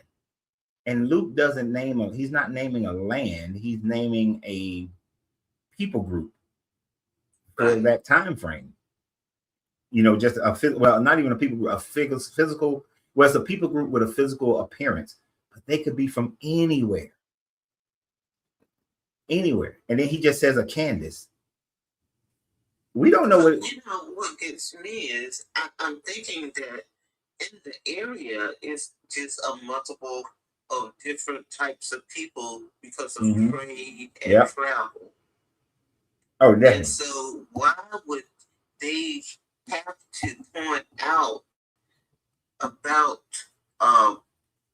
Ethiopian eunuch when there were people from all over the world traveling and trading? And that's the other in that area. Right. And you're absolutely right. That's the other point of it. Because he just said, so he got up and went. Now there was an Ethiopian eunuch of the court of the Candace, the queen of the Ethiopians, in charge of her entire treasury.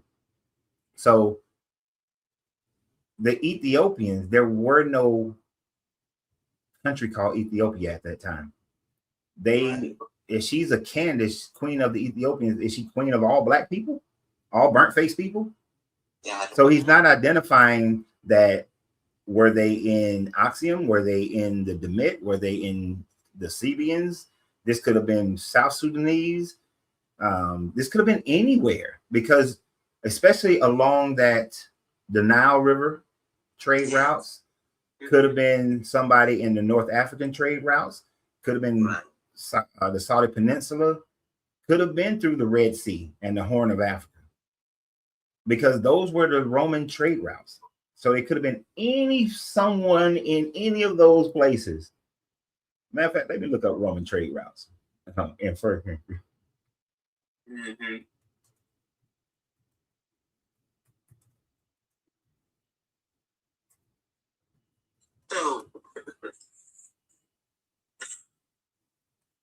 So when I look up Roman trade routes in the 1st century, give me a map. And anybody who could have been considered burnt face, then that would span all of North Africa down through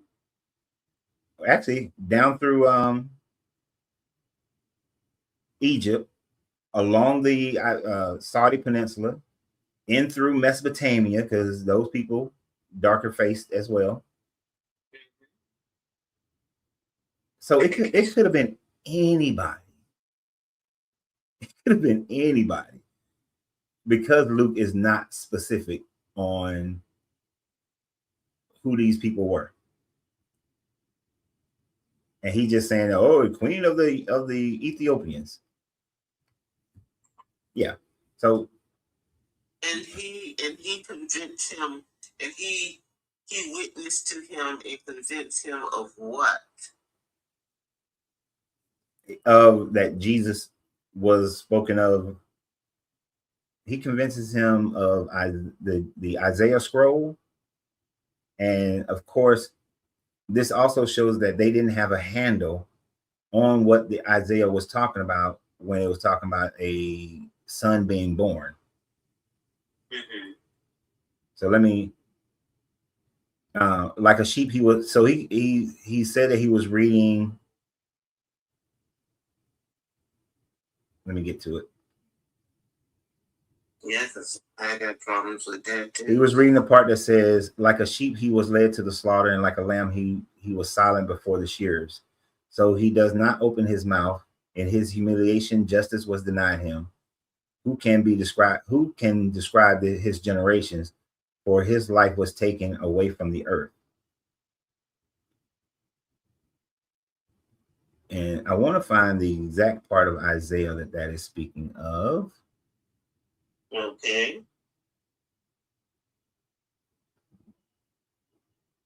You know, a Google search would make it a lot easier.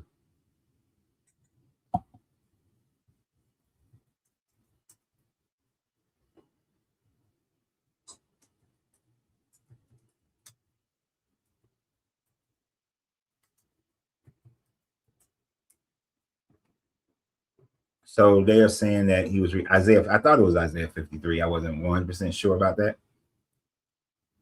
So now let's go correct.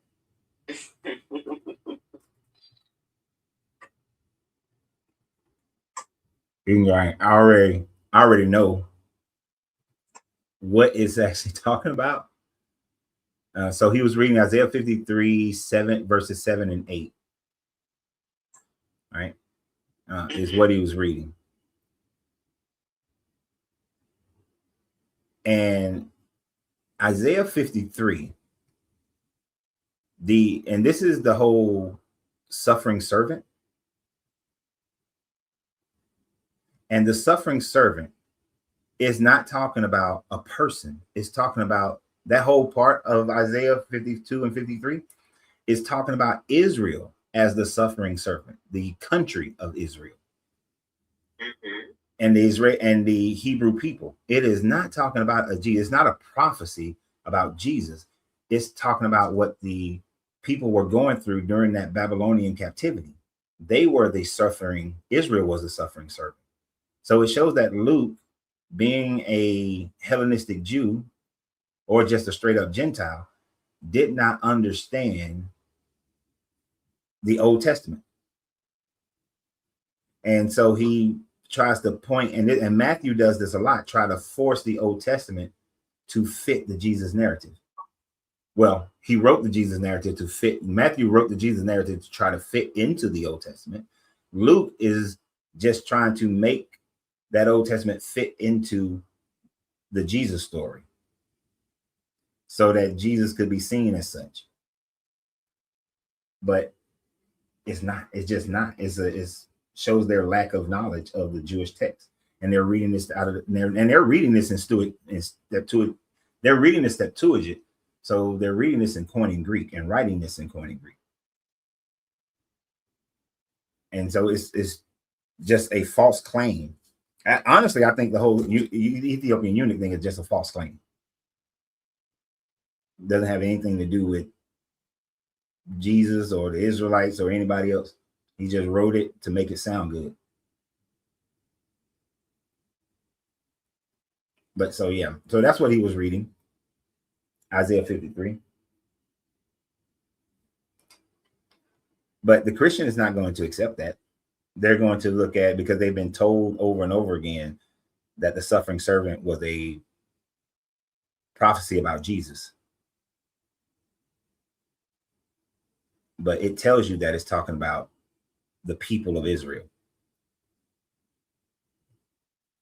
Because they separate 52 and 53, but there is all one scroll. There's no separation between it. You're confusing me. I'm confusing you? Okay, so let me simplify it then, hopefully. So Isaiah 53 was a writing after towards the end and after the Babylonian captivity. Okay. It is talking about how Israel, the people of Israel who were under Babylonian captivity, how they were suffering. They were the suffering servant under the Babylonians. Okay, you with me? Gotcha. What Luke and Matthew does is try to say that Isaiah 53 was talking about Jesus, even though it was known to be talking about the Israelite people under the Babylonians. Mm-hmm. So when Luke writes that this eunuch was reading that and that Philip came and told him that that was Jesus, Luke didn't understand that that was actually talking about Israelites under the Babylonian captivity. So it's not a prophecy at all. It's a statement about the Israelite people that they converted into a prophecy about Jesus. You with me? I'm with you. Yeah. And so Christians still believe that that's what Isaiah 53 is about. And that's what the eunuch was reading. Okay. But of course, this eunuch is never declared what actual land he was from. It's just say Ethiopia, which in first century just meant burnt-faced people. And that would be anyone with a dark complexion. Especially people from... Anybody who didn't have any sunscreen. Well, most of the time when they say Ethiopian, they did mean people who were either in Egypt or south of the Sahara or southern Saudi Arabia, down along the trade routes that goes to the Horn of Africa, which is that Ethiopia, Eritrea area that we call it today. Yeah. So it could have been any of those people. That's what I was thinking. So then I don't know why he came up with this. Well, you mean some black dude was, he was getting very racially intense. Well, I think he went and said it that way because he was agreeing with me that it could have been any black person that was walking around that province of the Roman Empire. I'm glad you can understand a person more deeply than I can. Yeah, he was just agreeing. Yeah, he was just agreeing to the point that it could have been any black person in along the trade routes, or who was in the Roman Empire or under a puppet. And the Roman Empire did a lot of puppet regimes, kind of like how we got we have Puerto Rico and Guam. They're territories of the United States. Right. They're not actually they're not fully part of the United States, but they're governed by the United States to a certain degree, but they have their own government. So Rome did that a lot too, as well. You are under the Roman government, but we're going to allow you to have a puppet government within the Roman Empire. So Egypt, Tunisia, Algeria, all those northern African countries, the northern part of the Saudi Peninsula, Sinai Peninsula, parts of Mesopotamia, the Levant, a lot of those areas were just puppet regimes to the Romans. And so this Candace that Luke is speaking of could have been anyone from North Africa all the way across to the Saudi Peninsula and south. Yeah, I think it's very hard for people to believe that it could be black people in the Bible. Well, for over what 1500 years, 1500 plus years, that's what they were taught. They were shown that all the images that people see were white people. You know, paintings were their television. So if you grow up and you see all the Jesus is white, the apostles are white, the kings and queens all white, Abraham is white, then people will have a tendency to believe that's what those people look like, even though they can go there and see it for themselves and know better.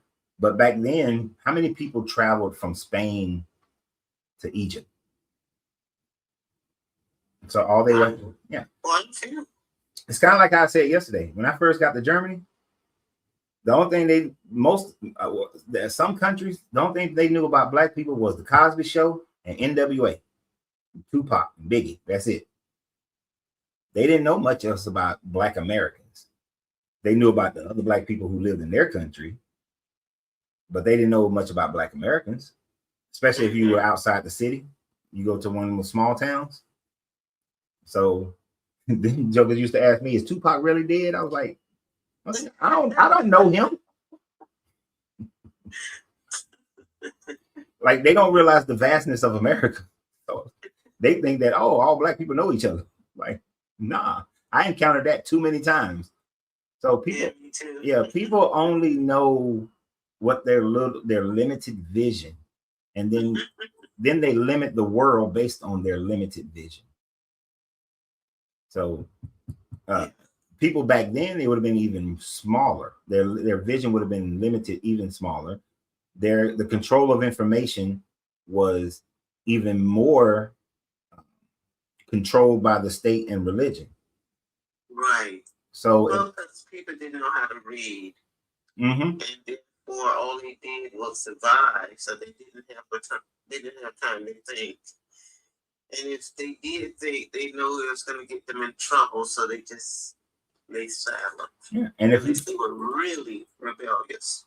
Yeah, and if you go out, and unlike today, like, we can talk shit about the church today. You couldn't talk trash about the church in 700 CE. Hell, you really couldn't even talk trash about the church in the 1950s and earlier. Right. You know, you talk too much trash about the church, and like doing what I'm doing now. If they had this in the 1950s, 1930s, I'd be strung up. Well, you know, people, they just were so afraid to open up their heads. Mm-hmm. Well, and the control, the government and the religion were hand in hand, walking down the street holding hands with each other. Mm-hmm. So the Pope had just as much power as a world leader back in the day. Oh, yeah. So the Pope, and think about it, the papacy had its own military for a long time. So not only could they control the narrative, but they had their own military to control the narrative. Like during the Renaissance era and before, and a little bit after, they maintained their own military. Not the little shit that they got now, but I'm talking about a real military. I mean, you know, they got the Vatican Guards and Vatican Police, but they used to have a full-fledged military. And when Italy was separated into states and it wasn't a unified country yet, mm-hmm. the Pope would march his military to another state and siege that state. Wow. So the papacy had some serious, they had guns. Well, swords. Guns later. You know what? We are in the midst of history right now. Mm-hmm. Of what happened in the United States when it's under siege. Exactly. And I just read a quote from this president today where he was saying that, you know, God whispered to him in the ear that was shot and told him that, you know, he's doing a great thing and God loves America. And what does he say? Oh, and he said that God loves him because he has perfect morals. Who? Trump. Oh my God. Yeah, I just read that today and I was like, I was like, are these people serious? Wait a minute, hold on. I know my YouTubers can't see it because it's on my phone.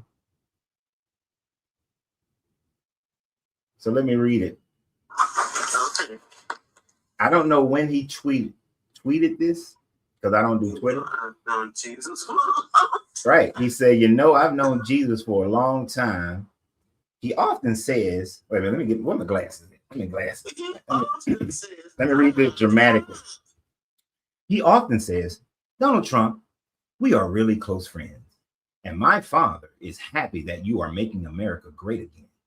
It is my favorite country.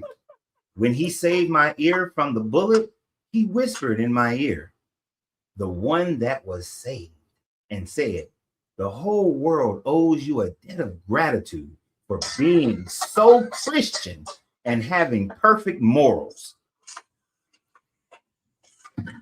Indeed.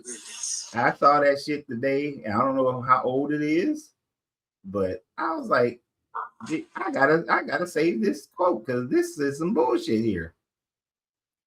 But you know what? No one else could have gotten it.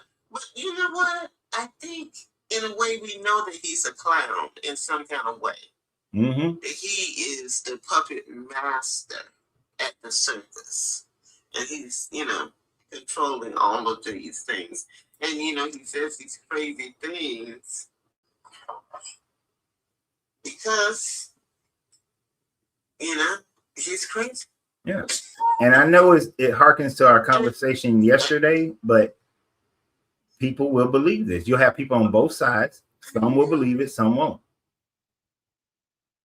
I know. You got people believing that he's really doing the work of the universe, the Lord, I guess. I don't know. I don't know who the God is. Mm-hmm. He's doing God's work. Talking about Jesus and his Father. Yeah.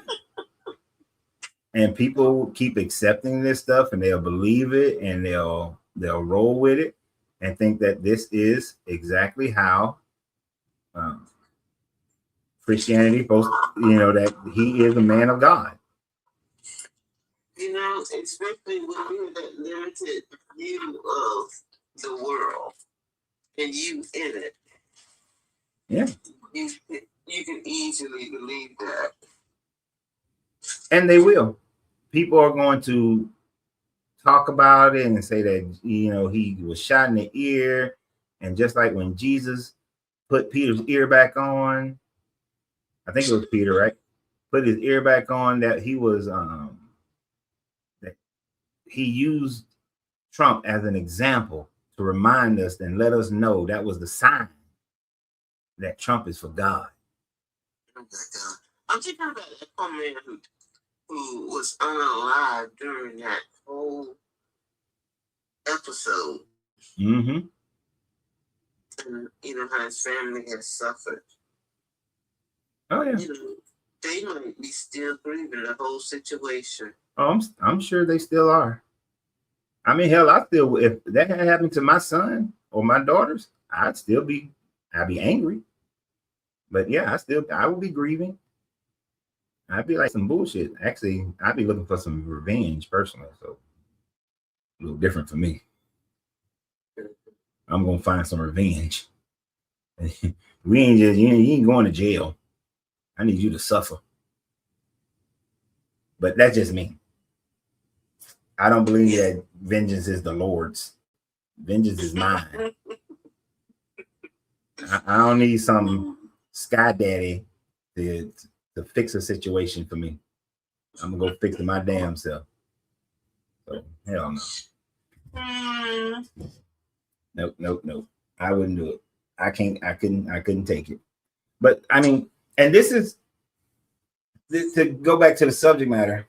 It is things like that though. When you have a world leader who's doing the shit that he's doing, but claiming it under the belief of Christianity, this causes people to think that they can commit other atrocities, but never think of themselves as the bad person.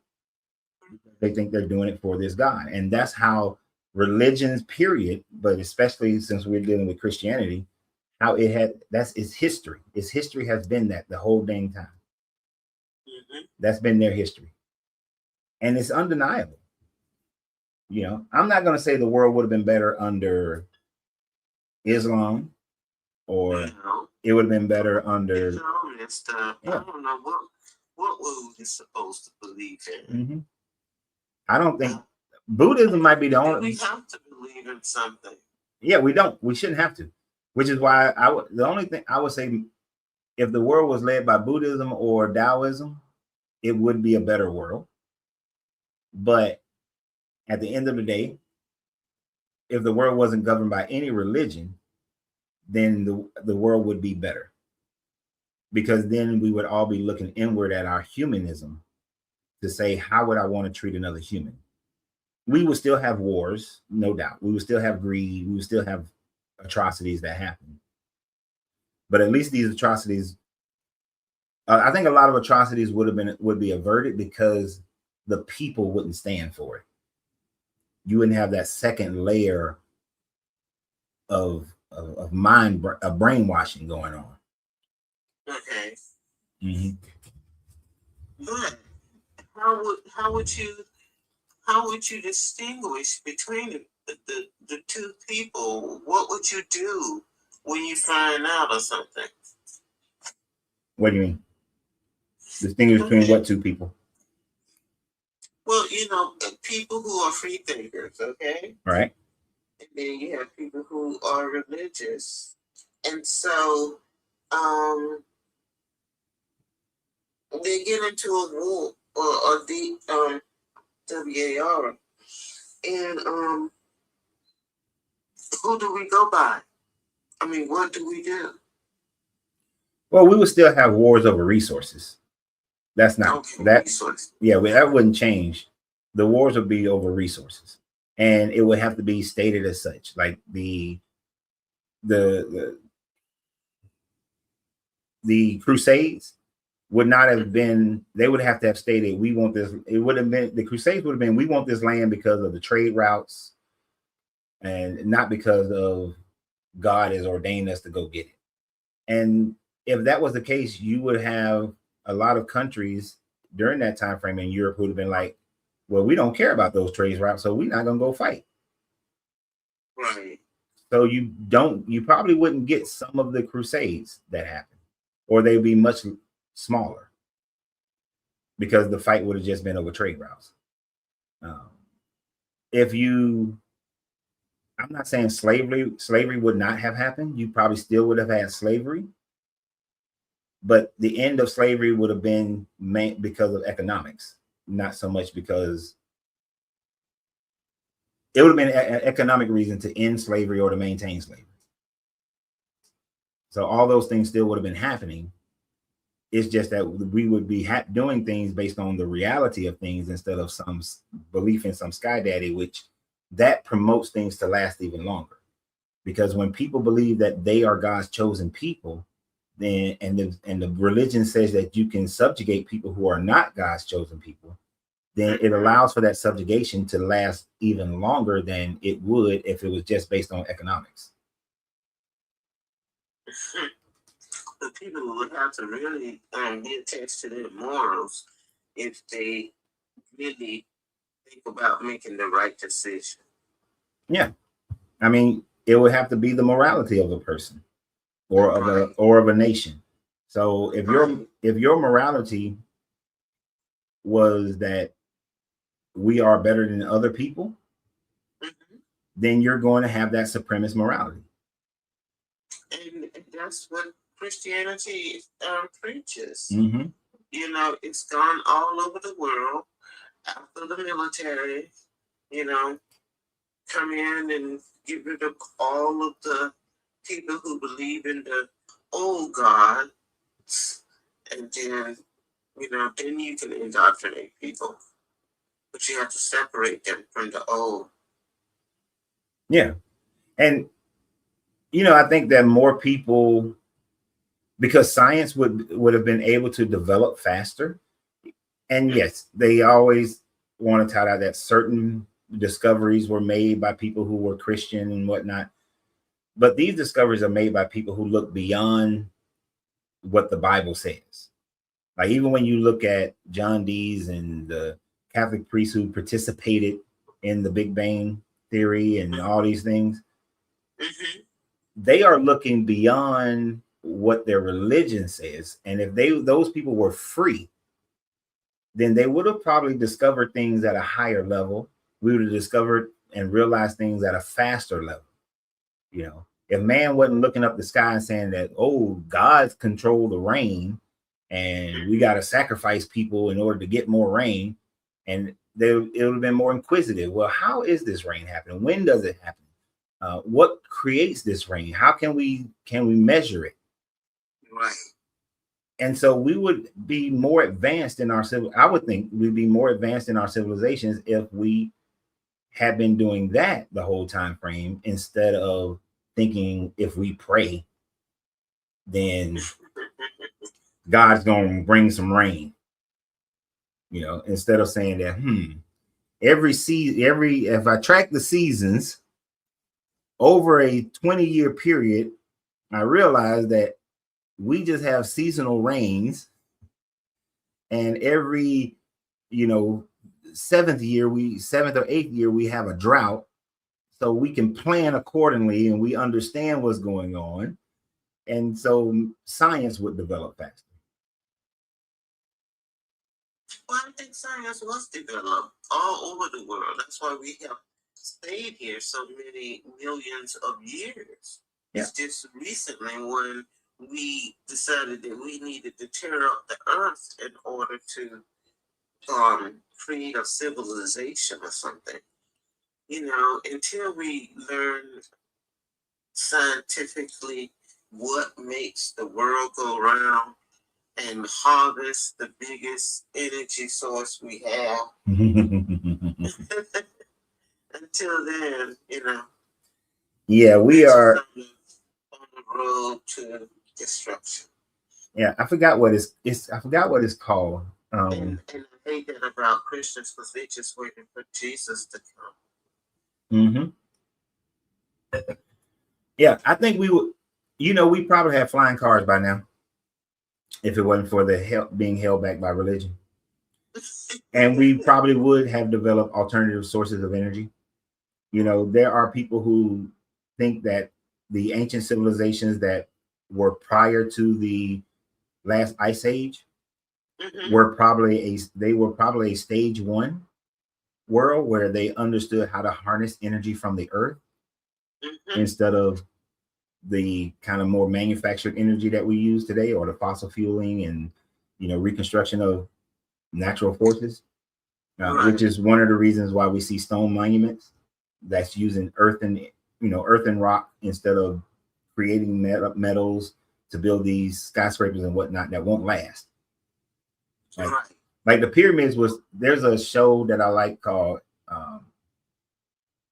was it Earth After People or Life After People or something like that. And these skyscrapers will all fall apart, and the pyramids will still be there. Because that was built with earth. That was built utilizing natural material, not this formulated materials that we use today. So it's part of the earth. Yeah. And I'm, ley lines may exist, may not exist, but it sure is interesting that most of your major cities sit on where ley lines supposedly cross. So if that's true, then there are energy vortexes that we don't have use of right now. So I'm sure there's a lot of things we could be using. Water, if you stay near water, that could be an energy source. I mean, so many natural things that could be an energy source to keep the planet alive. Yeah. I met a guy who works with underwater turbines to create energy, right? And it just uses the natural current of the ocean to generate energy. And if we weren't and one of the things he said to me is that if we weren't so assholish about gold, and we use gold in the wiring instead of copper, then we wouldn't lose half, if not most, of the energy that's transferred from these turbines. But if we use gold in its proper use, then he was saying that we would be able to provide enough energy for the whole world with less structures being put in place. Isn't that something? Mm-hmm. I mean, hell, money is the reason why we don't use Tesla's tower. Tesla's tower allowed for free energy, but JP Morgan and others, they was like, yeah, I can't make no money off that. Mm-hmm. Now, you still might have that problem with or without religion. You still have that problem.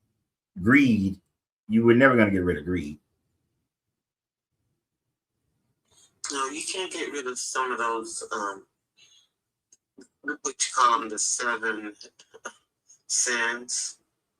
Yeah, but we can minimize it. Believe that someone has taken upon your sins and that you can run free. Mm-hmm. That's dangerous. That is a definite danger of religion. You thinking that I can do these things and God will just forgive me.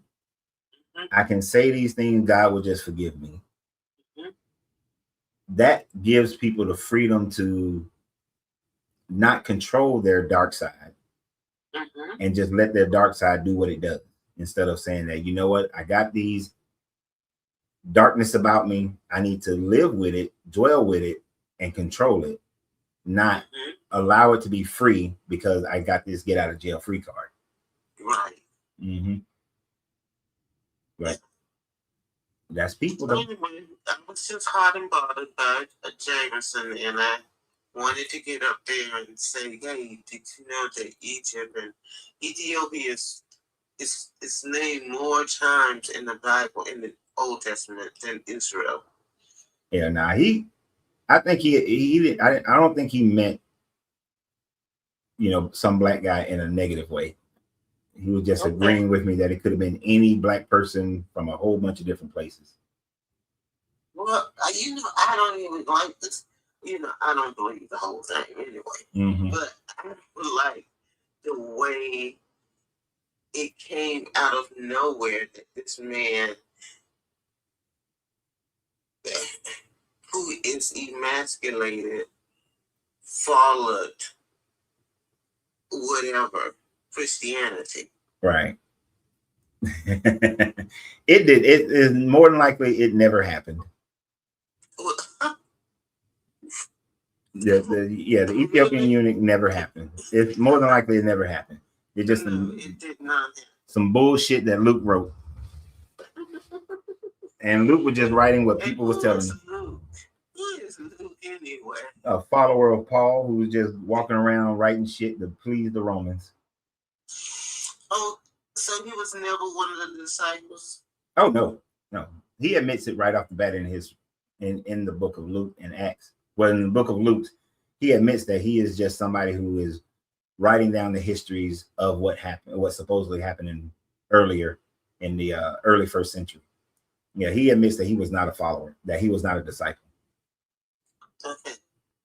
Yeah. So Matthew was. Yeah, Matthew. The writer of Matthew supposedly was a follower, but it's Mark.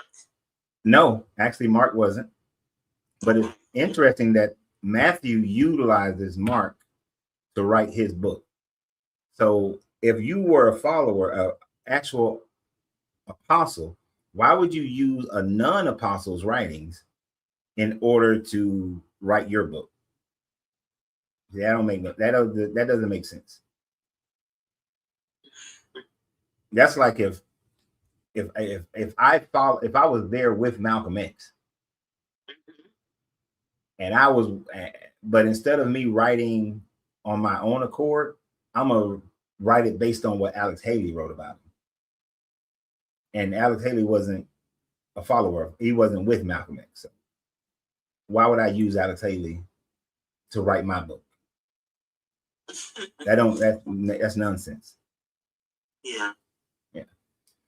And plus, none of them were named until 180, around 180, 182. Before that, they just called them not Martin. Before that, Justin Martyr just called it the wisdom of the apostles. So they believed that they was written by the apostles, but there was no proof that they were written by the apostles.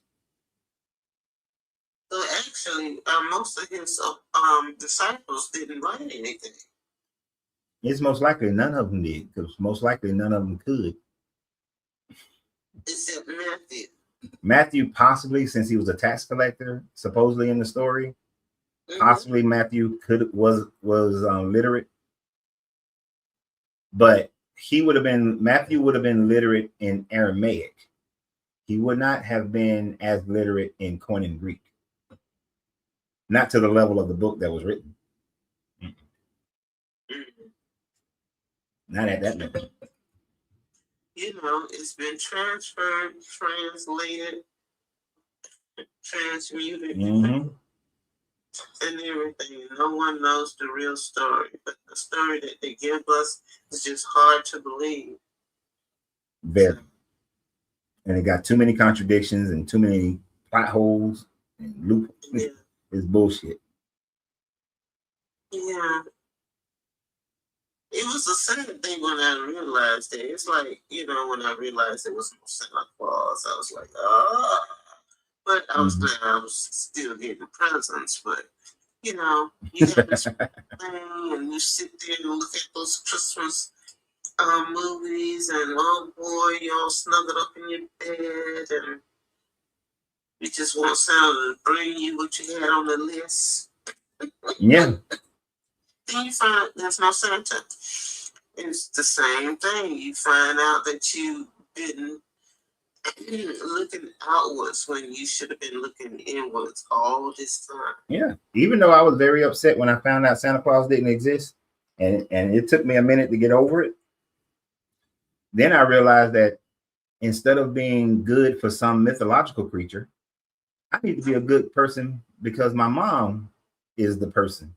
My grandma is the person. My grandfather is the person. You know, I need to be more attentive to what they're saying than what some mythological story is saying. Right.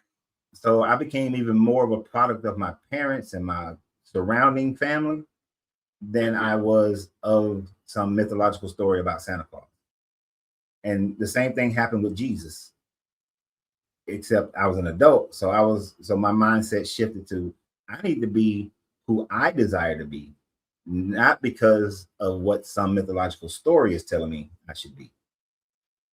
And my morality actually increased at that point, because before then I was a male chauvinist to a certain degree. I was anti-LGBTQ. I was racist. And what else was I? Yeah, those are the main three. Yeah. Oh, and I believe that my wealth comes from God. Like financial growth comes from God and not comes from myself. Right. Yeah. So yeah, I was all those things. I wasn't thinking for myself. I was thinking based on what the Bible says. People will say that you were prideful. Yeah. Well, I was prideful about the Bible. If the Bible said, because you think about it, the Bible said that, you know, the man is the great thing and the woman is the one who was first deceived. You know, the woman has to suffer through childbirth. The woman needs to serve the man. Gay people should be killed and murdered. Witches should be killed and murdered. Everybody, if God is for you, then you read that story of Job, God is for you, then he's going to put a hedge of protection around you. But once I got the Bible out of the way, then I started thinking for myself, women are just as equal as men. My woman is my partner, not my servant. Women can do, you know, when it comes to intellectual things, women can do anything that a man can do. Gay people, as long as they're not trying to force their lifestyle on me or anything, or trying to force me to think a certain way, Go live your life and do your life however you want to, and I'm just gonna treat you like a regular human instead of looking at you already and don't give two shits about your character. You know? So live your life. My money comes from the decisions that I make. It don't come from nothing else. There ain't no secret check that's just gonna appear. In your mailbox. Right. God ain't got nothing to do with my blessings. My blessings got to do with me. Spring water. Huh?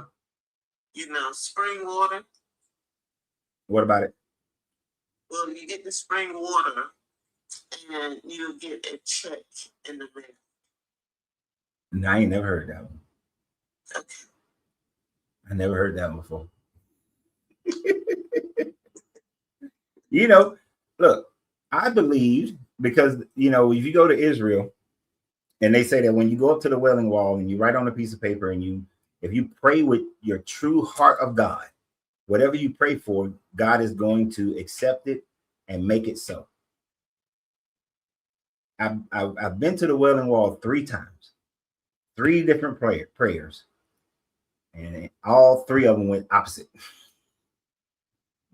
Hey, do you think they take some of them papers out? Oh no, You know. No, because even where I stuffed my little piece of paper, you can see that there was some old paper that's been there for years, for decades.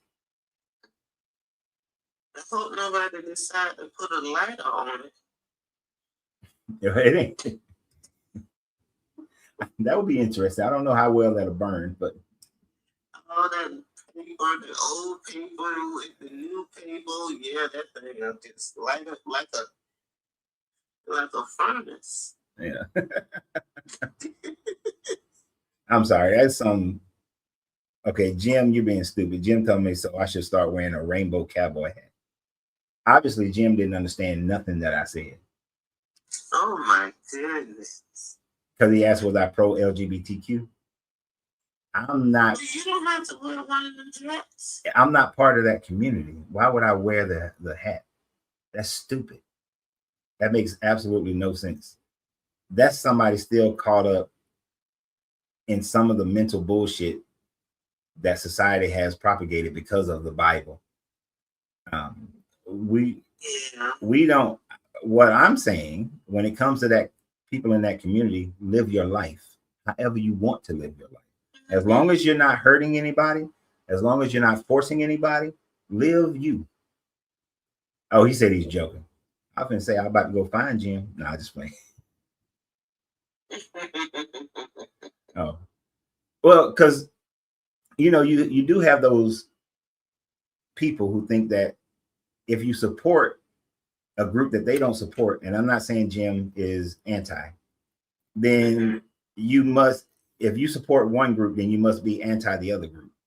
Like, because I'll dog out the current regime of Republicans, people think, oh, you must support the Democrats. I don't support them either. I'll support individual candidates. I don't support parties. Right. Right. So, but he was joking. That's why I don't like text. I'd rather talk to people because you may not understand what the text is actually saying. Right. Yeah. But I became a better person when I left the Bible. I became a better father. I became a better husband. I became a better friend. Everything in my life got better when I left Christianity. When do you think it did that? You said when or why? Why? Why did it happen like that? Why did you become better after you left the Bible? Because my morality became more inclined with being a good person. That I had started looking at the world through the lens of how I would want to be treated, how I would want my children to be treated, how people in general should be treated. And because of that, that changed my mindset on, you know, how I interacted with people. But something had to happen. I mean, like, okay, you wake up in the morning and you decide that you're not gonna believe in the Bible anymore. Mm-hmm. Is that what happened? I mean, it was through years and years of research, but yeah, I mean, because I was fighting my own self to believe in the Bible. Like I wanted to believe in the Bible. I wanted to reform Christianity, but No, you feel. that I then that when I finally just said, you know what, I just can't do this anymore. And for me, because I'm built different. When I truly decide something, I change it on a dime. Everything about me will change overnight. Like if and I'm only saying this one because my wife picked on me about this one. If I ever truly decide to get up early in the morning, then I will, from the next morning, I will get up 7:30. Without a shadow of a doubt, it's going to happen. It won't be a laggard, won't be a time frame where I got to work my way into it. It just, boom, it happens. When I was 300 and something pounds, the night that I realized I was 300 something pounds, I had just worked a 12-hour shift. I drove, got me some workout clothes, and started working out that night and just worked out after that. Changed the way I ate, the whole deal. So when I make up my mind to do something, that's it. It changes immediately and there's no fall off. So when I decided to walk away from Christianity, that's it. I'm done. And then I went through the process of thinking about, well, what are my morals now? Which morals are fitting for me? Which morals are better? And I went with that. I mean, it was night and day how I treated people. Because I was one of those that if I saw somebody doing something outside the Bible, I tell you wrong, you're going to hell. You're not a true believer in Jesus. And it didn't matter who you were, pastors, everybody. That's why I was cussing out deacons, cussing out pastors. So, but yeah, I mean, that's pretty much what happened. I just decided and changed and decided for myself. And financially, I was like, okay, it's up to me. It's not up to anybody else. If I want my family to eat, then I need to get my ass out there and do whatever's necessary so that they can eat. If I want to be rich, then hell, it's up to me to become rich. And that actually changed a lot for me. Because before I used to go to work and I pray, I'd be at my, I had my little kiosk in the mall and I'm praying, God, please let people just come into the mall today and buy all the candles and all the watches and all the sunglasses, because I had 3 kiosks. Let them just buy it all. But when I got rid of Christianity, I wasn't doing that anymore. I had a gym and I was like, okay, if I want people coming in here, I got to do the marketing. I got to learn about marketing. So I took myself through a crash course of marketing and advertising. And I did the damn thing and the money started coming in. And this has been the same way with everything else. Before I would have been just praying, oh, please, Jesus, I'm going to turn around 3 times and throw this over my shoulder. I've done that. So I've done the Christian witchcraft. But let me let this other person come up, Miss Fifi. Miss Fifi? Hello? Hello? Okay. I'm sorry. Oh, okay. I'm going to let this other person come up, okay? Okay. Appreciate this always. I'm trying to do 2 things at once. You can't do it. No. I deserve all your folks. No, I'm just playing. It's all about me. No one else but me. No. Let's see. We got somebody else coming up. Ghost Debater. Oh, I guess Ghost Debater hit it by accident. Or maybe took too long, wasn't patient enough. Let me put the thing out here again.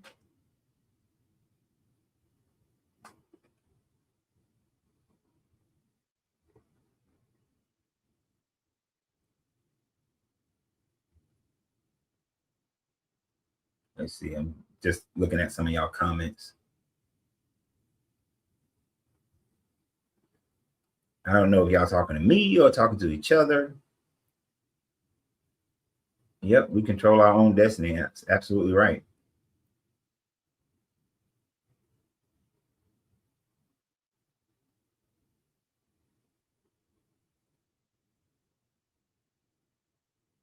Let's see. If y'all are saying something to me, put my name on it right quick, because I don't know if y'all talking to me or not. Can money talk? Hell yeah, money talks. But credit starts conversations.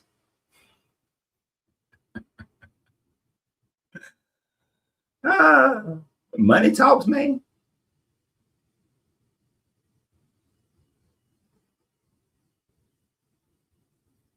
As in Christianity making the world a better place. Let's see if I can see what you're up. I think the same ways, yes, but I think we could get the good that it brings without the baggage that comes with it.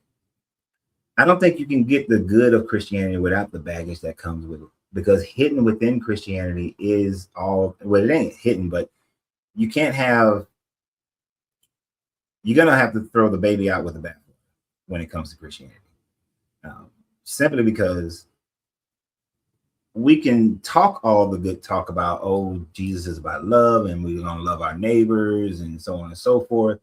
But you're also telling your neighbor you're going to go to hell unless you believe in Jesus.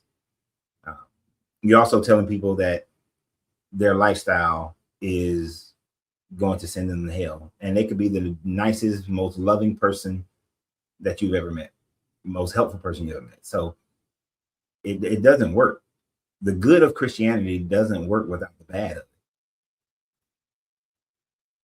And no matter how many times people have tried to reformulate Christianity, it still creates all this negativity.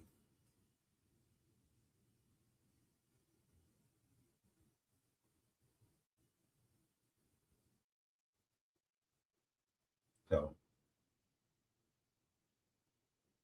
and this is an interesting one. Oh shit, where'd it go? Ask Native Americans about Christianity making it better. Even though Native Americans still were fighting wars amongst each other to a certain degree, it was nothing like the wars that came with Christianity. It was nothing like the genocide that came with Christianity. Christianity and the bringing of Christianity to the Americas. Now with the disease, if the Europeans that came here to America without Christianity, would they still have dealt with all the disease and everything? Yeah, still would have dealt with all the disease, but they would not have dealt with manifest destiny.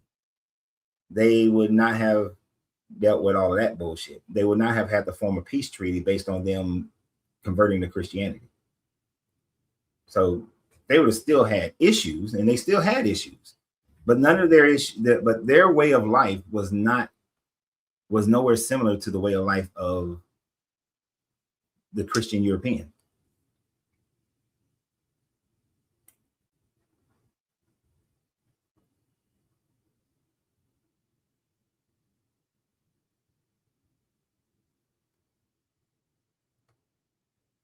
Coach Rand, I'm saying it brings some good. However, it brings baggage. I think we can get all the benefits without any religion.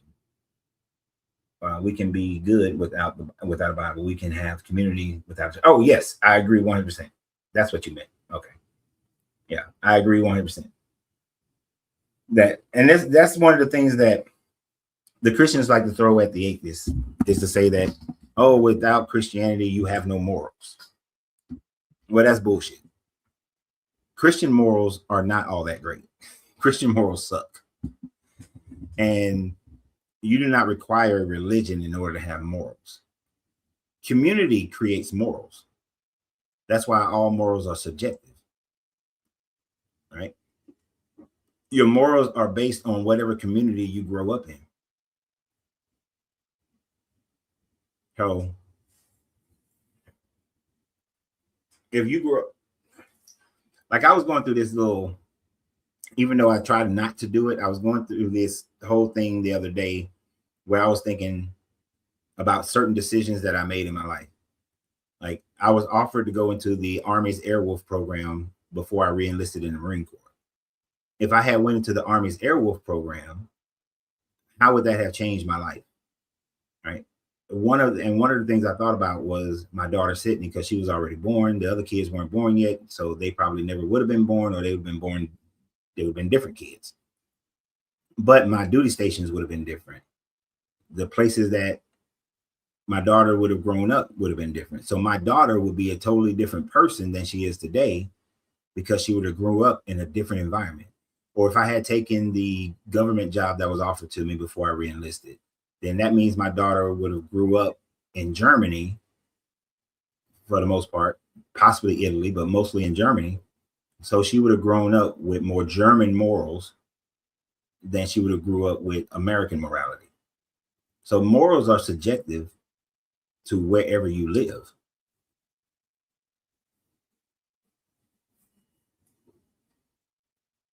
But there is no, and if you try to look at morals from a religious standpoint, if you worship Allah, you're going to have different morals than if you worship Jesus. If you worship Oshun, you're going to have different morals than you have with Jesus. Your morals are going to be totally going to be different, but you still, one can have whoever decides which morals are better are going to be based on their own subjective outlook.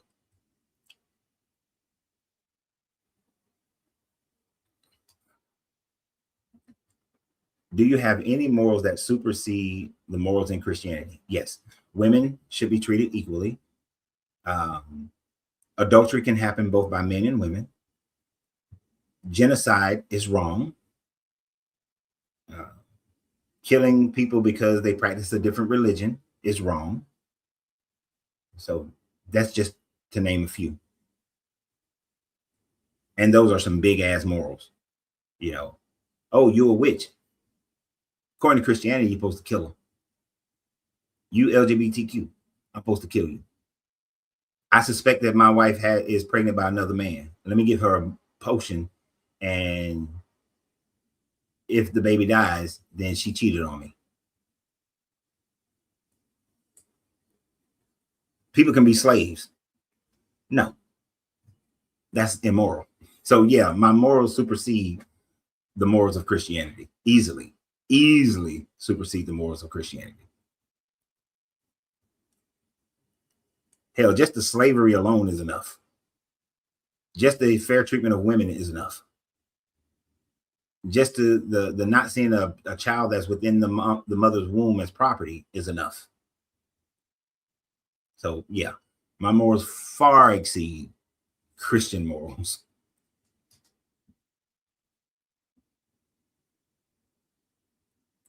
And and this one, I forgot about this one. Thank you, Guitar Dog.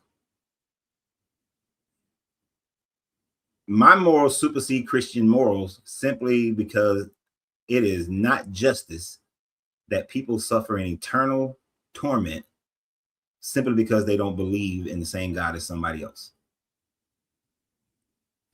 That's any religion that has a hell or any facsimile thereof is immoral.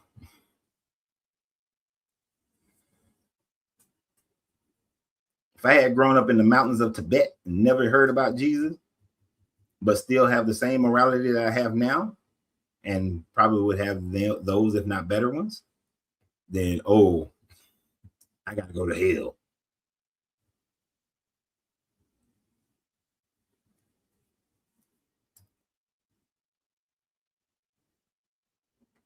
Have you ever heard of the Doctrine of Discovery or the Monroe Doctrine? I know the Monroe Doctrine is that we will not engage in other countries' civil wars and really just pay attention to what's going on in the Western Hemisphere. Doctrine of Discovery, I'm not 100% familiar with that one off the top of my head, but I don't see how that has anything to do with what I said as far as the Monroe Doctrine is concerned.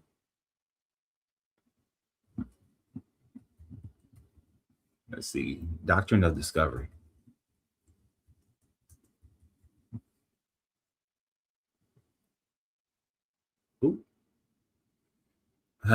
Doctrine of Discovery is the 15th century theological and legal concept or originating from the papal bulls that justify European Christian seizure of non-Christian lands, declaring them discovered and thus sovereign property. It enabled the colonization by ignoring indigenous rights, sovereignty, and humanity.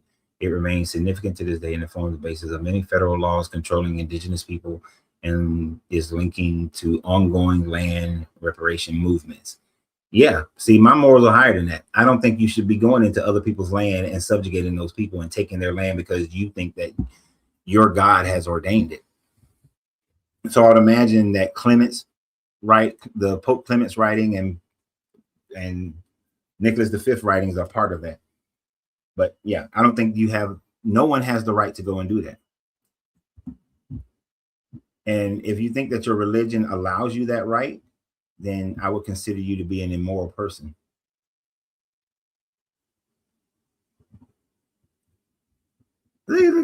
All the morals you mentioned are in, yeah, they're in Christianity. They certainly are. You can have slaves in Christianity. My morals say you shouldn't. So what are you talking about?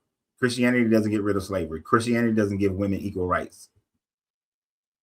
Christianity doesn't say that if a person chooses, what do he call it? He call it he's a male loving man. Christianity says you're going to hell for that. That means the president is breaking the Monroe Doctrine. Yeah, he is. He most certainly is. Oh, that should. I wonder if that would be a good legal stance for his impeachment. Like, is the Monroe Doctrine still part of American legislation? Him and a few other presidents will have to go to jail for that one.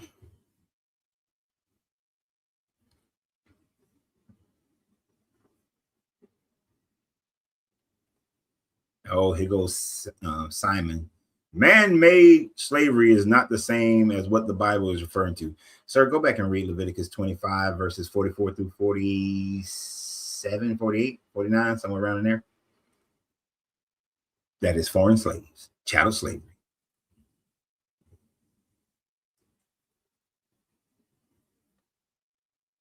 Oh, Manifest Destiny. Yeah, Manifest Destiny. Yeah, Manifest Destiny is immoral as hell.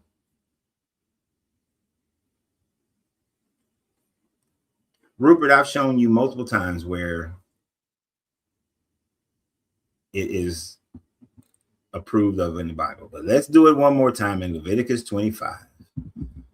And of course, Rupert reads the KJV, which is one of the worst translations ever made. I don't know why I'm reading this. You motherfuckers don't ever understand it. Let's go through it again. As for your male and female slaves, whom you may have, it is from the nations around you that you may acquire male and female slaves. You may also acquire them from among the alien residents with you, aliens residing with you, from their families who are with you, who have been born into your lands. They may be your property. You may keep them as your possessions for your children after you, for them to inherit as property. These you may treat as slaves, but as far as your fellow Israelites, no one shall rule over the other with harshness. So what does that mean? That means of the foreigners, you can make them your slaves as property and pass them down as inheritance as property. And that you can treat them as slaves, but your fellow Israelites, you may not. So those from your own tribes, you may not treat as slaves. Leviticus 25, verses 44 through 46. This has been a reading of the Bible.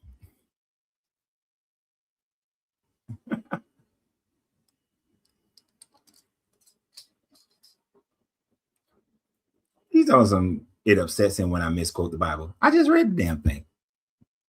It says slaves, sir, not servants. Your King James Version says bondmen and bondwomen, which is translated in modern Christianity to mean servants. But in the true true Hebrew, it means slave. And then it refers to them as property.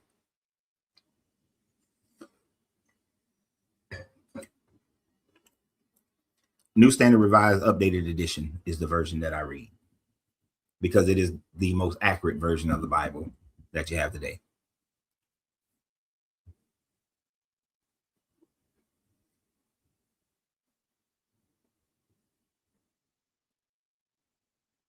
Let's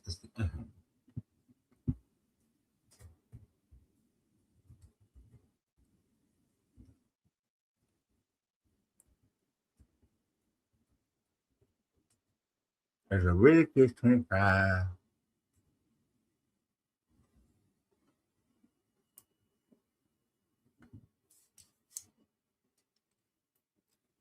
So when you do a little question, does Leviticus 25, 44 through 46 condone slavery? Yes, Leviticus 44 through 47 explicitly permits Israelites to buy and own male and female slaves from surrounding nations as permanent property to be inherited by their children. Distinguishing this practice from the temporary servitude allowed for fellow Israelites, which critics argue constitutes condoning chattel slavery. Though defenders often contextual explanation about ancient Near East practices and differing legal framework of foreign versus Israelite slaves. And hell, according to the Bible, there are ways to make Israelites your permanent slaves. And this is only referring to men when it talks about them being indentured servitude, because if the master gives the slave, the servant, a wife and they have children, the wife and the children will not go free in the 7th year, but they will remain as the property. And then if that man decides that he wants to stay with his family, he then becomes the property, the slave. I know it's a hard one for y'all to accept. It's hard for them to accept. Keyword new. This is what's funny to me. You do realize that archaeology, linguistics, let's just stay with linguistics. Linguistics stands on the shoulder of the past. And linguistics means that we gain more and more information as we go further and further into the future. With that new information, we are able to know what was actually said and meant. So if you're sticking with the King James, then fine, stick with your King James and don't have your falsified belief. I don't care. Yeah. Isaac, right on time. Isaac said that the KJV was once new as well. Exactly. At one point, it was new.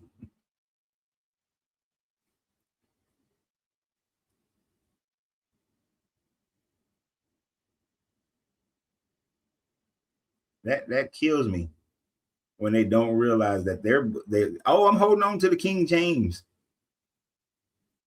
Go read the Septuagint. See if you still hold on to that King James version of, oh, they were servants. They weren't property. They weren't slaves. And what is proper? If a person is a property and that property can be inherited, what would you call that person? Just a simple thought process. If a person is property and can be passed down as property, owned until their life ends, what is that person called?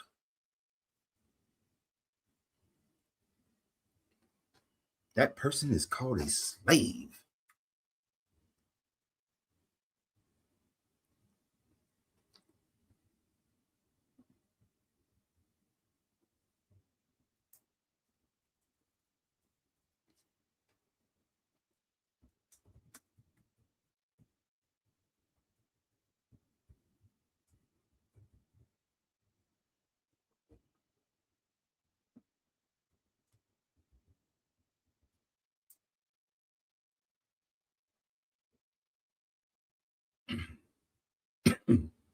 So let's see. So Leviticus 25, 44 through 46, in both the traditional Masoretic text and the existing Dead Sea Scrolls fragments, such as 4Q Leviticus, contains regulations permitting Israelites to purchase and hold foreign slaves as permanent property. The text distinguishes between Israelites who can only be temporary servants and foreigners who could be owned as chattel slaves, owned as chattel, inherited, and kept for life. So the Dead Sea Scrolls in 4Q Levite, say the same thing. And that's so sad. That was just an easy Google search. All I asked the question, does Leviticus 24, 25, 44, and 46 in the Dead Sea Scrolls say slaves? And the answer is yeah. Yes. Yes, it does. Yes, it does. So, who asked that question?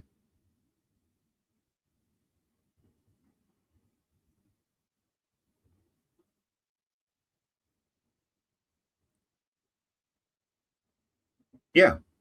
If you hold a Hebrew slave, that's the difference, Simon. Leviticus 44 is distinguishing the difference between owning a Hebrew slave and a foreign slave.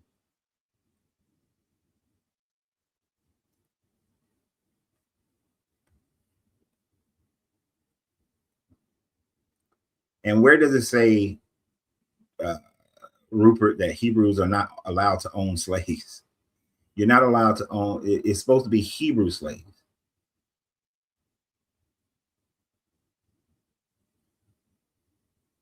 And Jesus never set any slaves free. He never declared that slaves should be set free. They like this. They tell y'all that, and y'all just believe it. They tell you, you believe it, you accept it. And let's see. Let's go up here. Sabbath year, year of Jubilee. Put my glasses in.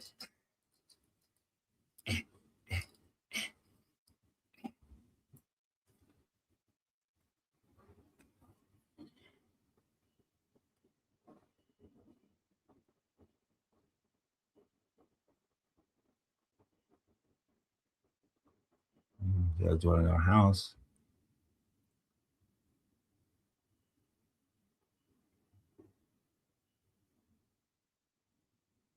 Oh, so it's 35 where it talks about if any of your kin fall into difficulty and became dependent upon you, you shall support them. They shall. No, that's living with you.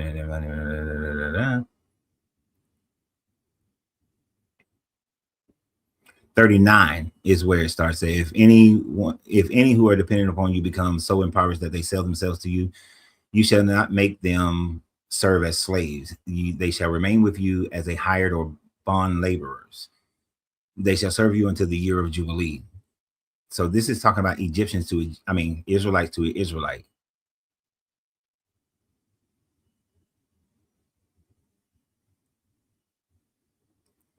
And then you shouldn't, and for with the aliens among you, you should not sell yourself into slavery with them. They have to let you go in the 7th year as well.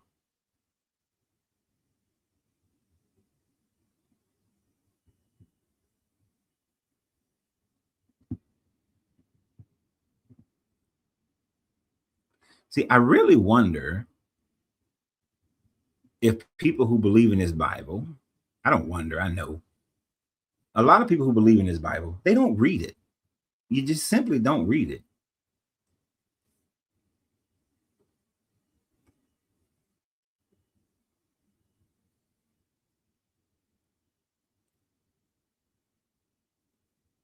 And your Jesus character says that not one tittle of the law shall pass away until heaven and earth has extinguished itself.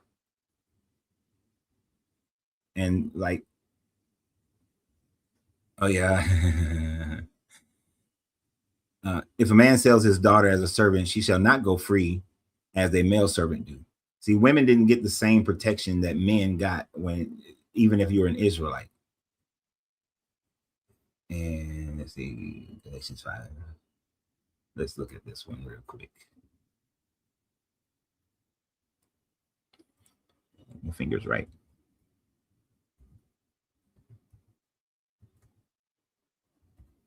And where did he say?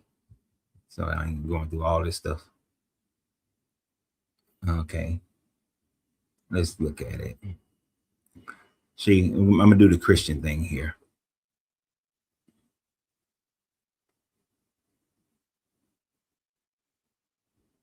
You sure you got the right thing?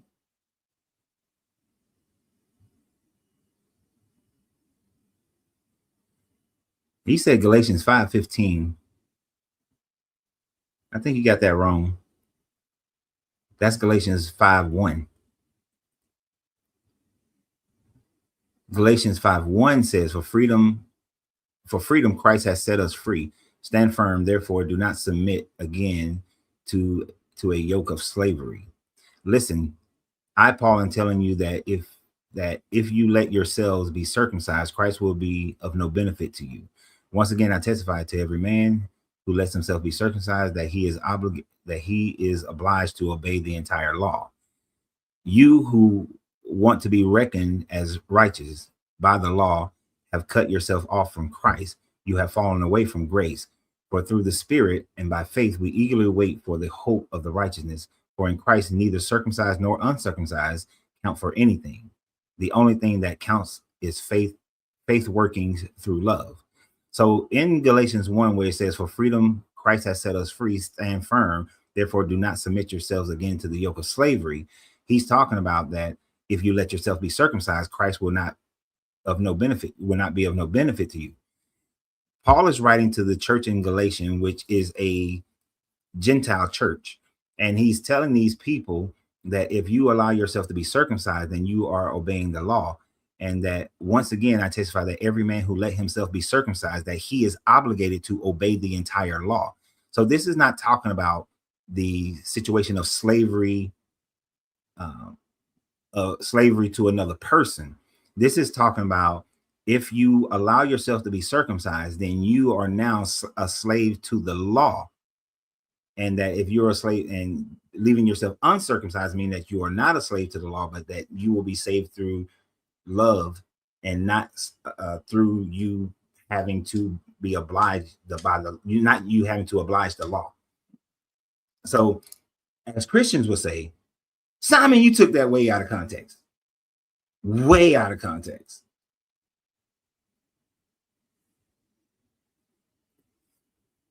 Gotta love it. Gotta love when they take this shit out of context. And yet they always screaming that we take things out of context. No, we take them exactly what they mean at the time frame that they mean it. And Paul was not indicating nothing about the situation of being owned by a slave. As a matter of fact, Paul told the other slave, go back to your master, but then told the master, now he your slave, but treat him as a brother in Christ. That doesn't mean free him from his bondage of slavery. That just means don't treat him as you would normally treat a slave, but treat him as a brother in Christ. I don't see what's so hard to understand about that.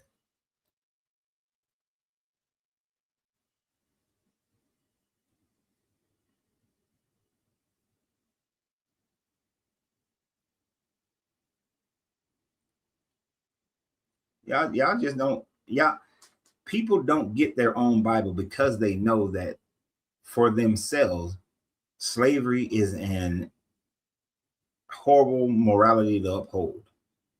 So you have to change your contextualization of the Bible in order for you to accept that it's not, in order for you to accept it so that it doesn't go against your own moral standard. But your own moral standard is not the moral standard of the Bible. So y'all try to wiggle out of it, but you don't. And the world is not about it. Now, did the world practice slavery before the Bible? Yes, it did. But the world's morality changed no matter what country we're talking about. Slavery ended in China without the Bible. It ended in Japan without the Bible. It ended in the Americas without the Bible. And I'm talking about before anybody ever came over here. The North American natives were not practicing slavery when the Europeans got here. Most of South America, Central America did not practice slavery before Americans got here. I mean, before Europeans got here. Now, other countries, yeah, they practice slavery, but those that weren't affected by Christianity ended their slavery without the Bible. So the Bible is not needed to end slavery, and you have to renegotiate the Bible in order to say that the Bible rids itself of slavery. Change the meaning of what neighbor means. Neighbor meant your fellow Israelites. It did not mean everybody.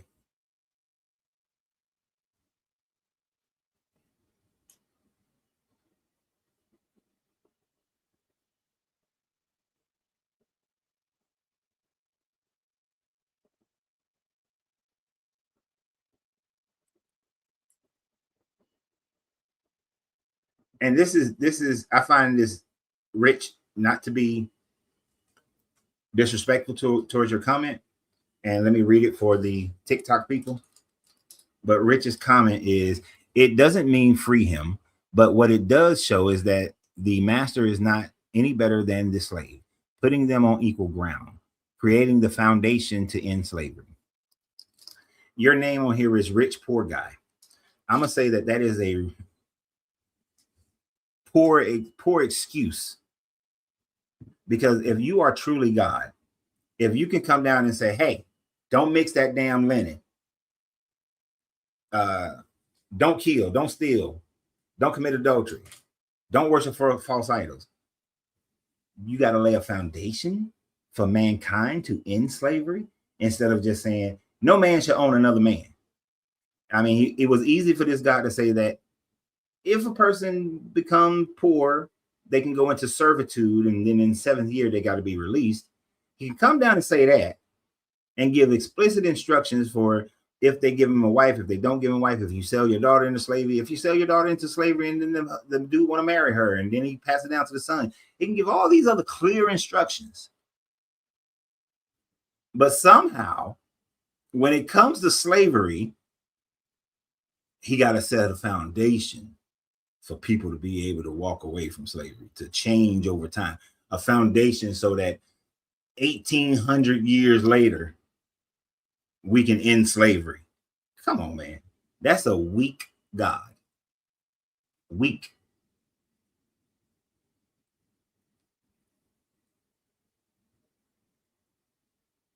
That is an incredibly weak God.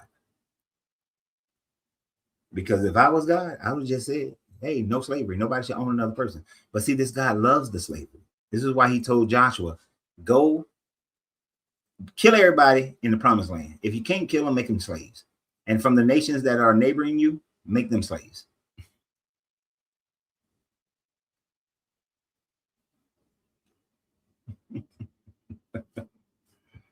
God got to give hints and clues.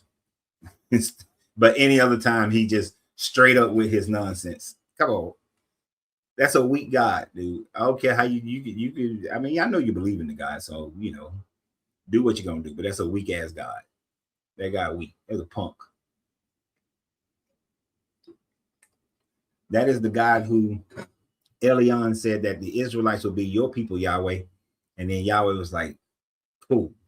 Well, my people can turn anybody else into a slave.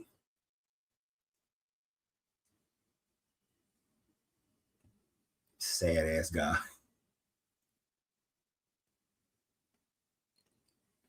You know, punk ass God.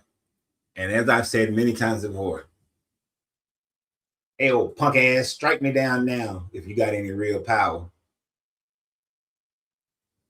I'm waiting, old punk ass. What you got, old punk ass God? Strike me down right now. Don't try to do it 20 years from now, 30 years from now, 40 years from now, 50 years from now. If you the real God with your punk ass, strike me down right now. I'm waiting. I'm waiting. I'm waiting, old punk ass. Punk ass God. You see, he don't exist. That's why he didn't hear my statement. That's why nothing happened. Because he's a make believe. He's not real. He's not real. Cause your old punk ass.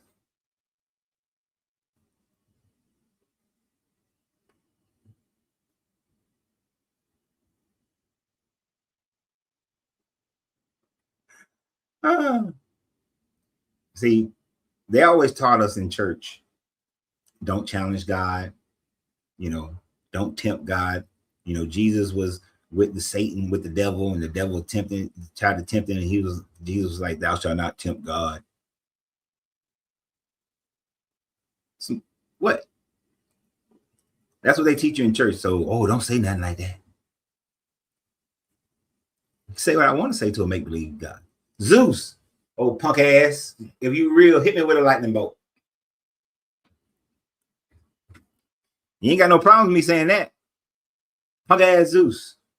Right now with a lightning bolt. Not 20 years, not 30 years, not 40, not 50. Right now. Punk ass Zeus. There ain't a cloud in the sky in San Antonio right now. So if you're real with your punk ass, strike me down with the electricity right now.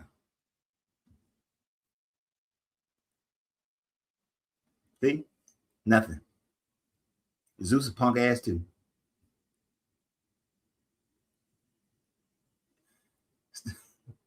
Punk ass. Because none of them are real. None of them are real.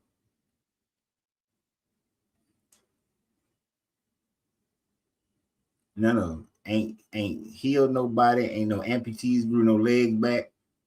Ain't shit happened. Nothing. Not one thing. And like I said to Miss Fifi, my life has gotten tremendously better without this God. Tremendously better.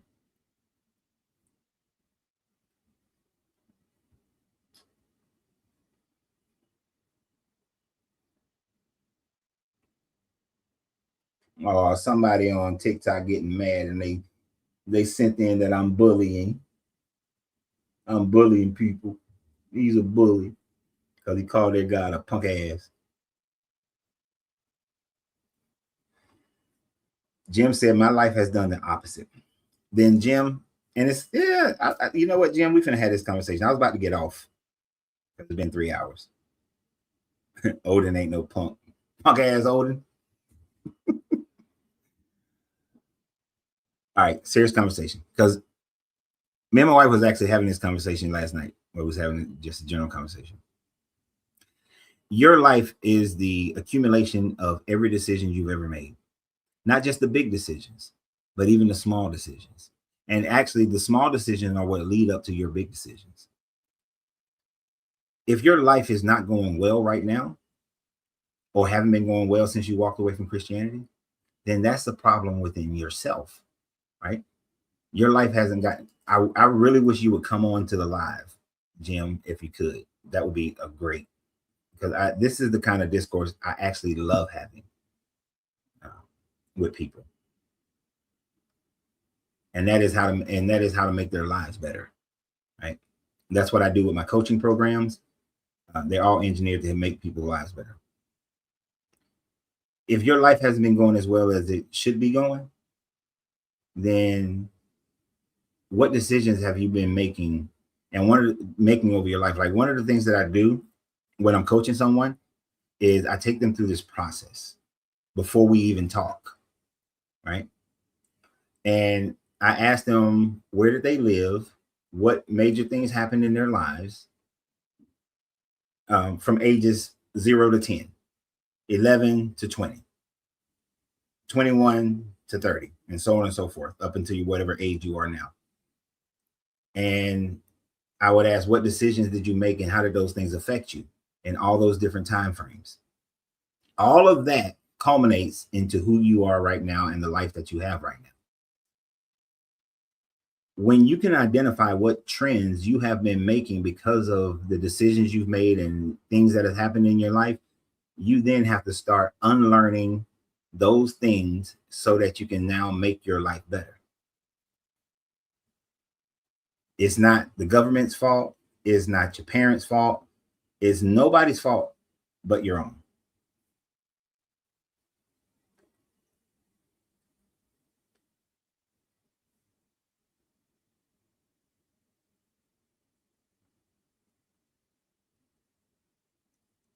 So we have to figure out, let's see, this is why I hate doing this on tape. For example, it took things like the book of Proverbs to make me think about the path I was on to get me to want to do better. Okay, so if you want to do better and Proverbs got you on that path, okay, it took the teachings of Jesus to make me think deeper about the things that I involved in, to want to turn from them. I want more love when I had none. I can go on and on. I'm not really understanding what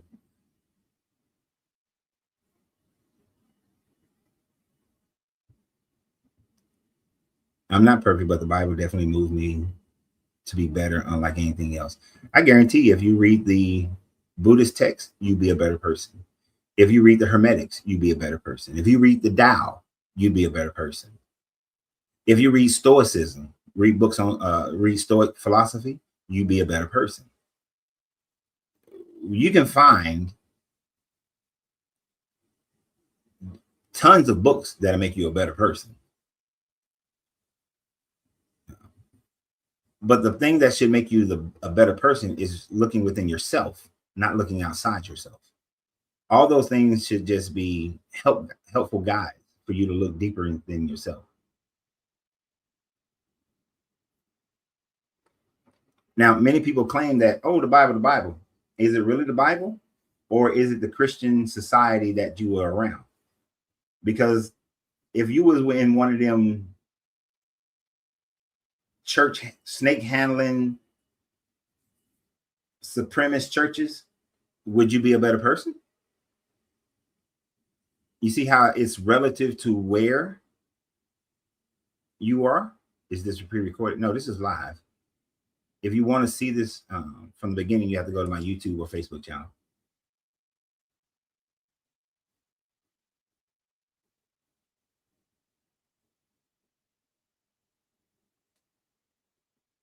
Oh, it's because I smoke cigars while I'm talking, while I'm on my live. That's why it says consuming substance featured in this live could harm your health. I smoke cigars. But back to Jim. I would say that if reading the Bible made you a better person, then great. You need something. But really, it's the community that you was around that made you a better person. Because you can go to certain other churches and you won't be a better person. You'd be a horrible person. You would grow up, you could have grown up in a church or read a Bible from someone that's teaching you about racial supremacy, that's telling you that you got to go to abortion clinics and bomb them and blow them up. So it's relative to your community. That's where your morals come from. That's what your morals come from, your community. They don't come from your Bible. They're just utilizing the Bible to try to dictate what your morals are. And some places, they may do a good job of helping people get off drugs, helping people not commit crimes. I'm not saying that doesn't happen. That happens, but that happens in every religion. Every religion. So it is not just the Bible that does that. You can go to India and find people who are Muslim and Hindu, and they will have the same stories. I became a better husband because I read the Quran. I became a better husband because I read the Upanishads. I stopped doing drugs because of the Quran. I stopped doing drugs because of the Upanishads. It's all about the community.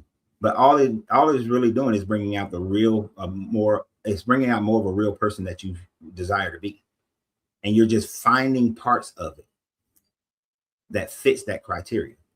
And as I always said, if being a Christian makes you a better person and you're not going to harm my children, shit, I want you to stay Christian.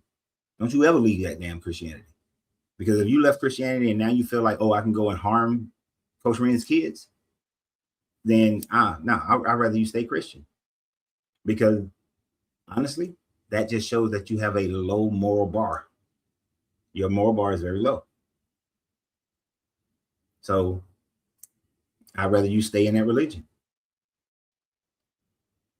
But you don't need it. It's not required.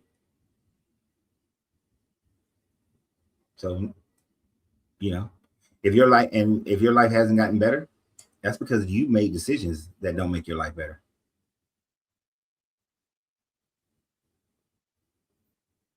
Yeah, and for most of us, that happens, Abigail. You start asking questions and they try to silence you. It's the last person that I'm talking to today, and then I'm getting off. Unbeliever. Hello, sir. How you doing? I am Ramesh from India. Last time I spoke to you. Oh, did you change your name? Yes, sir. This is my original channel, YouTube channel. Okay. Gotcha. I'm very inspired from you. I was a Christian from last 30 years. Now I became unbeliever. Right. So last time you suggested Bible, NRSV, about it's a what do you call that Bible? Oxford Bible. The what Bible? Yeah, you suggested NRSV version. You're breaking up a lot. I suggest Last time, yeah, you suggested to read the Bible NRSV Oxford Bible. I suggested to read the Bible and something. Yes, sir. Yeah, your connection is terrible, but I'm trying to understand you. Okay. Is it okay now, sir? Am I audible now? It's clear. It's a little scratchy, but let's try to make it work. Yes, sir. Actually, I am very inspired from you. I was a Christian for the last 30 years. So I just recently I came out. I left Christianity and started new channel. This is my channel name, and I am exploring. I'm telling the truth to the people, Indian people, especially in Telugu language. So that's why my English also a little bit broken. And I am collecting some words from you, but you are like just you don't show. Sometimes you don't show the references. You just keep on talking. It's like a summarize. You summarize the conversation. Like I'm very attracted the video that you said about Jithro, his name Judges 19. The video where I said what? Virgin sacrifice in Judges 19. And Judges 19 and about slavery.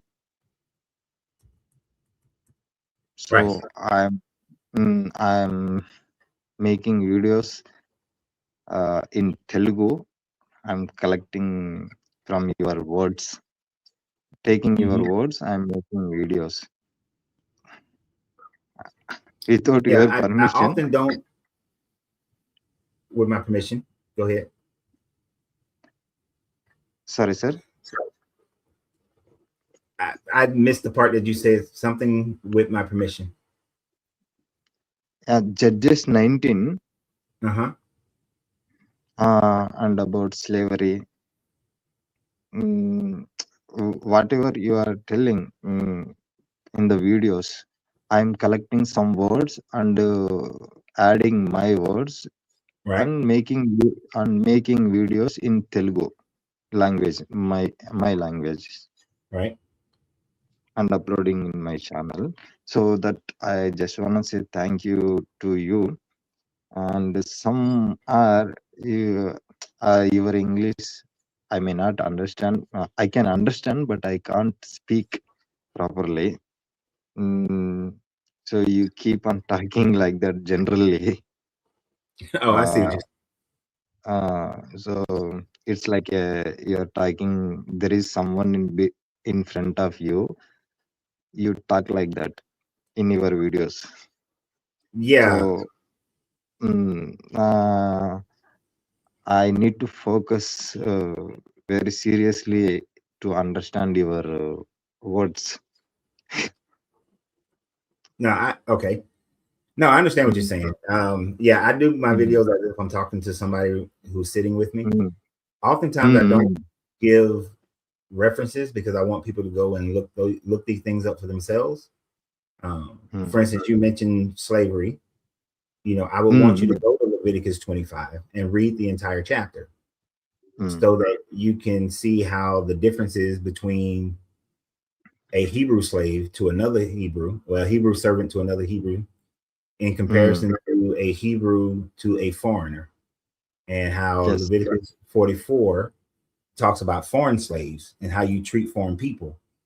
But your own Israelites, you do not hold them as slaves. So I would want you to go to Leviticus and read it and understand it, and then research it for yourself. And then you mentioned Judges 19. That is the story where the guy comes into the town and he sends his concubine. Now the concubine is not necessarily a virgin, because she's not a virgin. She's a wife. Yes. Concubine. Yeah. And he allows her to be raped to death so that he is not raped by the men of that town. And then he cuts her up into 12 pieces so that they can have a war against these people, the Gadites. I think it's the people of Gad. I'm not sure if it's the Gadites or Danites. It's Gads or Dans, one of those two. But yeah, I would want you to go and read that so you can see how atrocious that story is. And also how, if you compare that to the story with Lot and the angels in Sodom and Gomorrah, how it's just a retelling of that same story, but just made bigger. You know, so to be able to compare the two, that one that's in Genesis and the other one is in Judges 19. And they're just, you know, rewriting, doing a remake.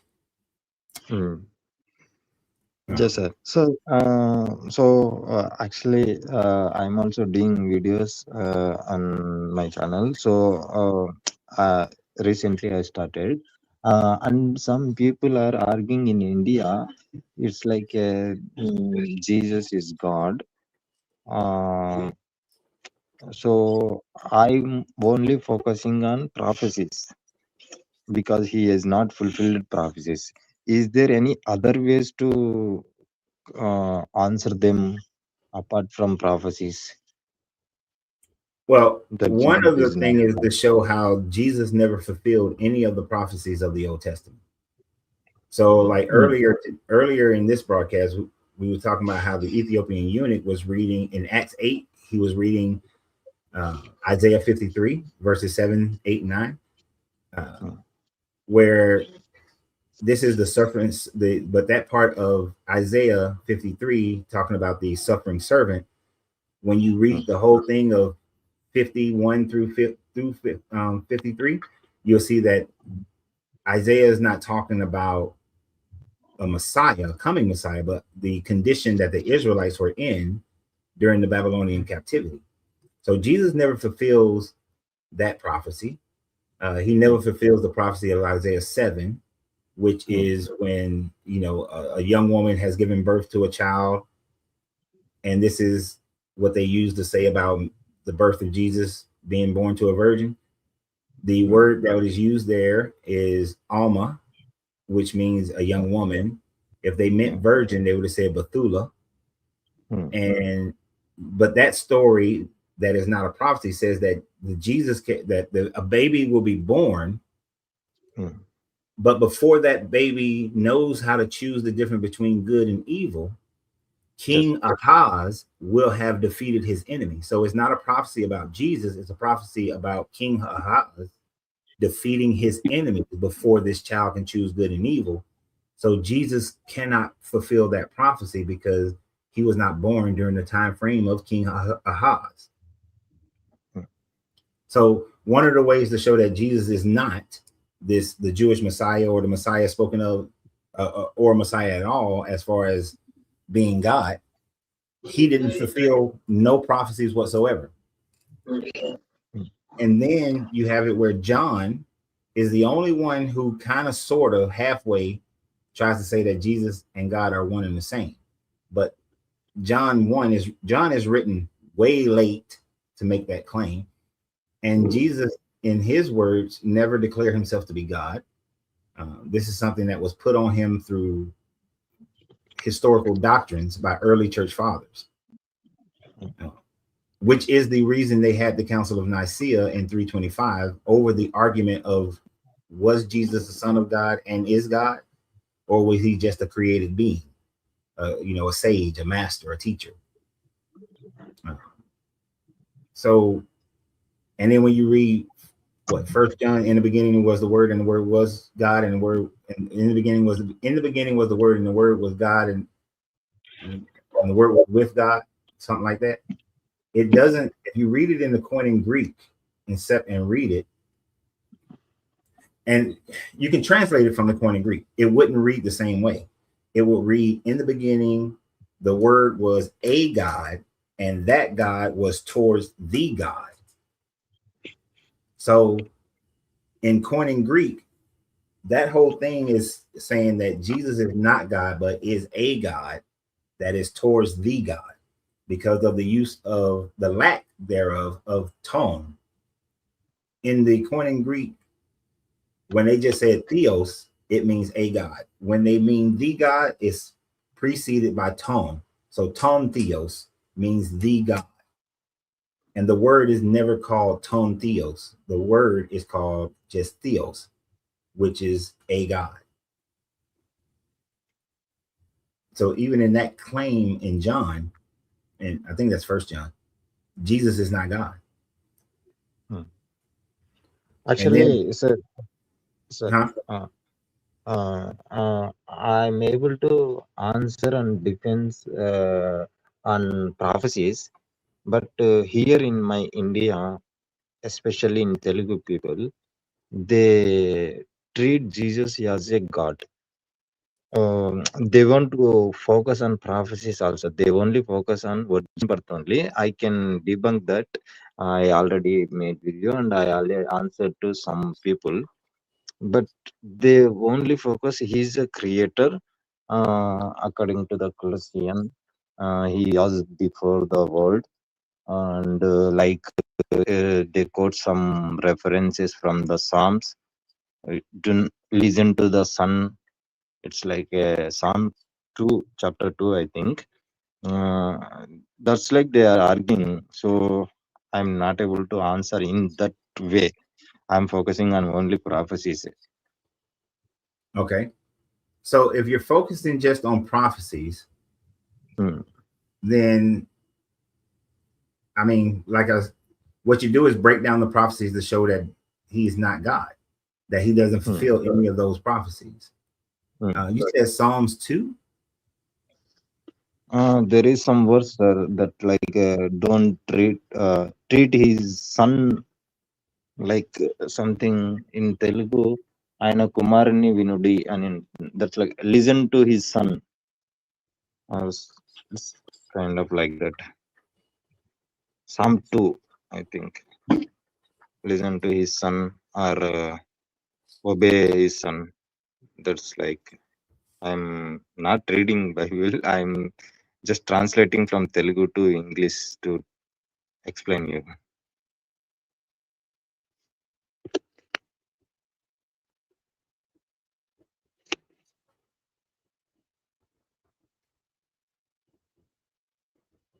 So this is a psalm. I'm thinking it's by David.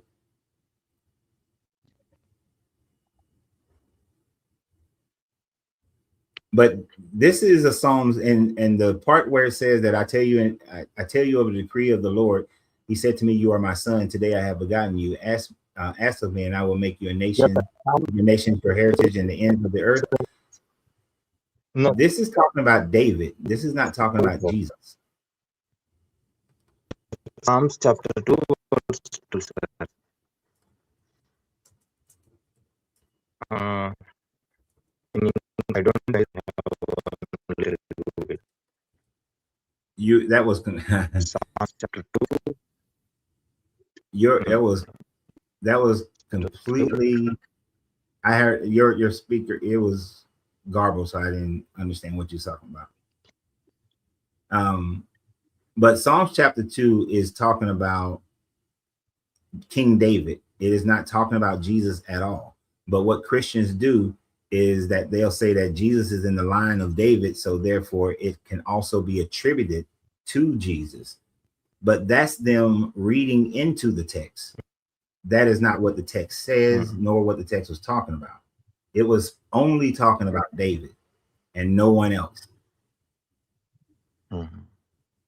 And that happens quite often in Christianity, where they will take something that's talking about David or Moses or someone else, and then attribute that to Jesus, to say that, well, this was a precursor to Jesus. But the Bible never says anything about it being a precursor to Jesus, only that this is, they'll never say anything. The Bible doesn't say anything about it being a precursor. They'll just assume, they're just making their own assumptions and renegotiating the text to make it fit.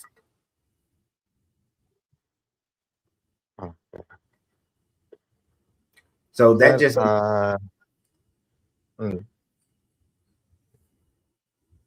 can I talk, sir? Yeah, go ahead. I need a big help from you, sir. Is there any sources to get knowledge like you in India? I want to influence Indian people. They are very dumb, sir. Like especially in Telugu, they are like fighting religion. Fighting are going here. A lot of fighting. So what I would suggest, and I suggest this all the time to people, do you know what Google Scholar is? Google Scholar, sir? Yeah, Google Scholar. No, sir, I don't know, sir. All right, so if you go into your Google search and you type in Google Scholar, then and click on it, it's going to open up a different version of Google. And what you find there is where different PhD writers of the Bible, and then put your questions in there, like, who is Psalms 2 referring to? And when you do that, it'll open up all these papers that are written by those who have scholarship, who are scholarships in the Bible, PhDs and whatnot. Then you look at, when you go click on one of them, you look at, well, who are they writing this for? So if they're writing it for a seminary, then you know that they're writing it with the predisposition that Jesus is God.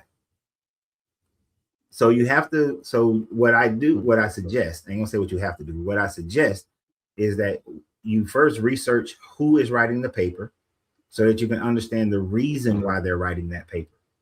So if they're writing the paper and they are part of Dallas Seminary, then you know it's already going to be biased towards Christianity. But if they're writing it for an archaeological journal, if they're writing it for a biblical studies course, so let's say they're at Cambridge Biblical Studies, then it will be less bias. And then they will give you why and where they're quoting and why they think the way that they think. Now, they'll do it on both sides. So I would suggest reading both sides so that you can understand both sides of the argument.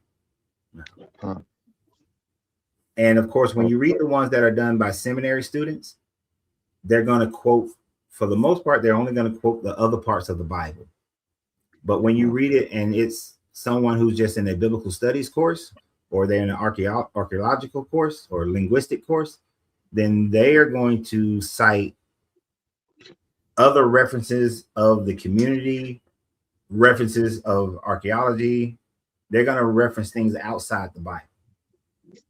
And so then you'll have an understanding of outside of the Bible how these ideas that Psalms 2 is only about David, you'll understand why it's only about David, because it'll cite other sources that are not part of the biblical source. So Google Scholar probably in most recent years, in the last probably 7, 8, 9 years, have been my biggest help. Okay. Thank you so much, sir. Yeah. And can I ask personal question, sir? Yeah. Is it okay on live? Is it what? Can I ask personal question? Sure. Sir, that you are smoking. Most of the videos you smoke, right? Yeah. Most of my videos I'm smoking a cigar. Yeah. And so how can you answer to people, sir, that I mean, if some Christian says that you are smoking, he is not a good person. That kind of answer, because I also smoke. That's why I'm asking. Then if someone ever, when people, well, one, I'm a bit of an asshole when it comes to that. So I'll tell them that's not my problem. That's your problem. But if I do engage with that, then I need them to answer me a question. Do you eat meat? Right? So let's say you was asking me that question. Do you eat meat? Yes, sir. Okay, so meat has, so in most places, maybe I don't know about India, but in most places, meat has more toxins and chemicals in it than cigars. Cigars are natural. They don't put chemicals on cigars, and you don't inhale a cigar. So the meat that you're eating is doing more damage to your body than the cigar that I'm smoking. And, you know, and then we can go a whole litany of things. Do you eat fast foods?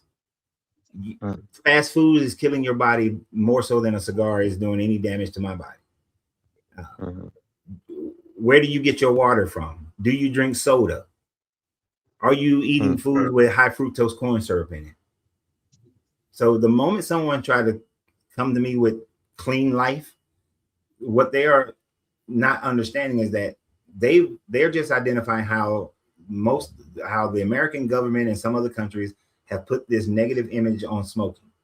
And yeah, I'm not saying smoking is good for you, but we do so many things that are not good for us. And most of it is, and most of the damage that we do to our body is the food that we consume. So when you have nothing to say to me about my smoking until you go and live a completely raw vegan life. You go live a completely raw vegan life, you might have a leg to stand on. But even if you're going to live a completely raw vegan life, it has nothing to do with the information that I'm talking about. And that's the final part. My smoking of a cigar does not invalidate the information that I'm providing you. Because many of the things that you attribute to making your life better today, that person probably smokes cigarettes, may do weed, they may be on cocaine, and could be on all kinds of things. But you sure as hell using that cell phone that they invented. You driving that car that they invented. You taking those medicines that they invented. You know, so do you say I'm not going to drive this car because Henry Ford smoked? So I'm not going to drive a Ford? No, you still drive that damn Ford. Yeah. So unless you can break down the information that I'm talking about, you can shut all the hells up. And this is when I become the asshole. You can shut all the hells up about my smoking and get the fuck off my page. Nice answer, sir. Because for me, I'm not trying to convert a Christian. For me, I'm here to just help people who've already or are in the process of walking away from this religion. If a Christian stumbles on here and they get all in their feelings, that's on them. But let me tell you what it really shows. When a person focuses in on the fact that I smoke a cigar, it shows me that they cannot defend the information. They cannot go against the information that I'm talking about. They can't break it. So instead of that, they go for character assassination. And we see that all the time, where if a person is saying the right thing and you can't break it, let me assassinate their character so that I can ignore the information. That's why I tell them, shut all the hells up and get the fuck off my page. And your information are very valuable, sir. Even the short videos also, every day you upload. I don't know how much time you spend. I know your what do you say, testimony from the childhood. From the childhood you started questioning. I know a little bit about you. I saw your videos. Why don't you focus on full deep study on one particular and it's like you give information very valuable, but it'll be like a summarized. Well, because most of the time I'm only going to do a 10-minute video. I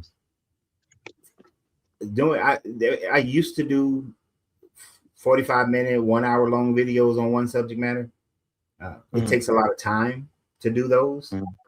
And to be quite frank, I have more important things to do with my life. Yes. You know, I have other things that make me happy, and I go spend most of my time doing those things. Like yesterday, I didn't do a video at all because I just wanted to sit and watch a movie and then spend time with my wife when she got home. So I did nothing. I didn't do any videos yesterday. It's just not, it's important, but it's not that important. My happiness is more important to me than anything else. So I'm going to spend more time doing that. I enjoy this, and that's as far as it goes. Every blue moon, I do a long, in-depth video, but do I want to do and shoot a 45-minute to an hour video and then spend another 2 hours editing that video? No, I don't. Would it make my channel better? It might. Do I care that much? I don't. To be honest. Now, you may start seeing some of those because I have more time on Mondays and Fridays. But when I'm doing a live, you're just going to get a 10-minute video at best. Yeah.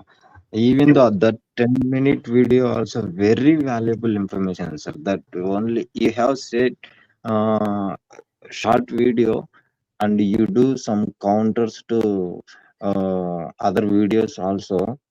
I think like in India we don't have TikTok. Most of you give counters to TikTok videos. But that valuable, even though if you give one word, it's like a one line have inspired from you. You say, actually, I don't know English that much, but in one word that I take from you, I need to read whole chapter. Yeah. Because of that to understand that one line. Good. I like that you have to read a whole damn chapter. Oh, and let me give you one more piece of advice. Stop caring about what Christians say. Unless the Christian says something that allows you to demonstrate a point for your true audience, don't give two shits about what a Christian says, whether they agree with you or not. About 90% of the comments made by Christians, I ignore. Yeah, because I used to get all caught up into their thoughts, but I had to step back and say, I don't make videos for them, so why do I care about what they say? So the only time I actually pay attention to the Christian is when it presents an opportunity to make a better or deeper point to the people who have walked away from Christianity or in that process. That's why I say I'm not here to convert them. So don't give them your energy. You know, they're not worth it because they have a made up mind. And why try to, that's the most difficult person to try to deal with. And if you're going to go back and forth, like there's a guy on YouTube, every video I make, he writes out these long ass storyboards of information, and they all start out the same way and have pretty much the same information. And I ignore the shit out of him. And he's frustrated because I told him I don't read. I did respond to him one time, and I told him that, you know, I don't read all this shit. So I don't know why you're writing it. But and then he gets pissy because I don't read his stuff. I could care less. Sir, which country are you, sir? Oh, I'm in the US. Oh, yes. Okay. In India, the biggest religion is Hindu, sir. Hinduism. Hindu. You know about Hindu, right? But I don't know about Hindu because I was born in Christian family and I served 15 years. Your microphone is real low. I was born in Christian family, and I served 15 years in Christianity, like a full-time ministry, like worshiping and singing, teaching. It's like I was doing, but recently what kind of my focus was on virgin birth. Last Christmas seminar, I was studying about that. Then I realized it's not about Jesus. So from that, I started reading all the prophecies which Matthew quoted, and some are very funny. In, for example, Matthew chapter 27, verse 9, about 30 silver coins. Matthew quotes it's in the Jeremiah prophecy, but there is no in Jeremiah. It's a Zechariah prophecy. So then I started reading. Till then, I was feeling like it's a God's inspired word. This is the word of God. Like that, I use it to teach the people, and I use it to argue with Hindus. So I was like that. So then I started searching about on the topics in YouTube. I got you. First starting, I struggled to understand your language because you talk speed. It's like a just conversation. You most of the videos. Like that, I started reading and listening slowly. Sometimes he quotes about slavery. On that topic, I had to study homework on that, so that I got references. Then I became atheist. Okay. So your videos are helped me a lot. Very helpful. My request to you, if you have any time, at least what this write a book, sir, and this because of your knowledge. Wait. If I have any time, do what? Write a book, sir. Oh, book. Because I don't wanna see. It will help at least some people like me.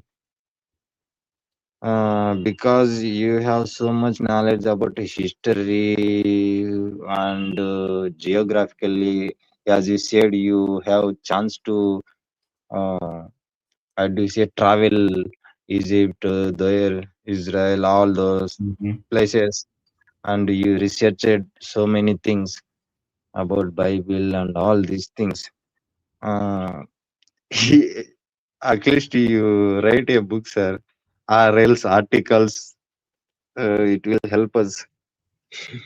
I understand. I'll consider it. One thing to consider as well on my YouTube channel, and I think on Facebook as well, I have it set for closed caption. So if you go into your settings, you should be able to add closed caption for your language. And then that way it'll help you to understand it better. In Facebook, sir, I didn't understand it. No, if you go into your settings on my videos, you should be able to add closed caption for your language. Okay. And then that'll help you to be able to understand it easier. As far as writing a book, I don't know about writing a book. Maybe some articles, but a book, that's a lot of time. I don't know if I love y'all that much. I know, sir. I know. I understood your life. Like you are not doing for money, even though in YouTube also you are not doing for YouTube money. I understood about you. You are just wanna share and counter to idiots. Yeah. Got it. Yeah. Got it. But it's time for me to get off here, man. I'm hungry. Time to eat. Sir, here is 2:41 a.m. in India. Oh no! Oh, I'm waiting for you because of at this time early morning 2:41 a.m.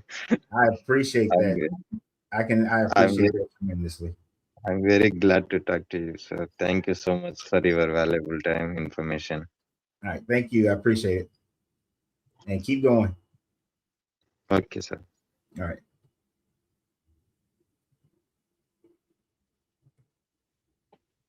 Yep. My wife just put my little, gave me the signal to know it's time to eat. Such a good lady, such a good woman. Anyway, so, yeah, I know for some of you guys it's hard to understand. Luckily, the Indian accent is not too much of a struggle for me. His connection was terrible though, but it was good before. I don't know why it was so bad this time. Had a couple of people with bad connections today, so I don't know if that's on my side or their side. So I'll investigate that a little bit. But anyway, I appreciate everybody for being here. It's been 3 hours and 47 minutes. I was going to get off 30 minutes ago, but it is what it is. So I appreciate everybody for being here. Today is Wednesday, so we have another live tomorrow in and around 12 noon Eastern Standard Time in America.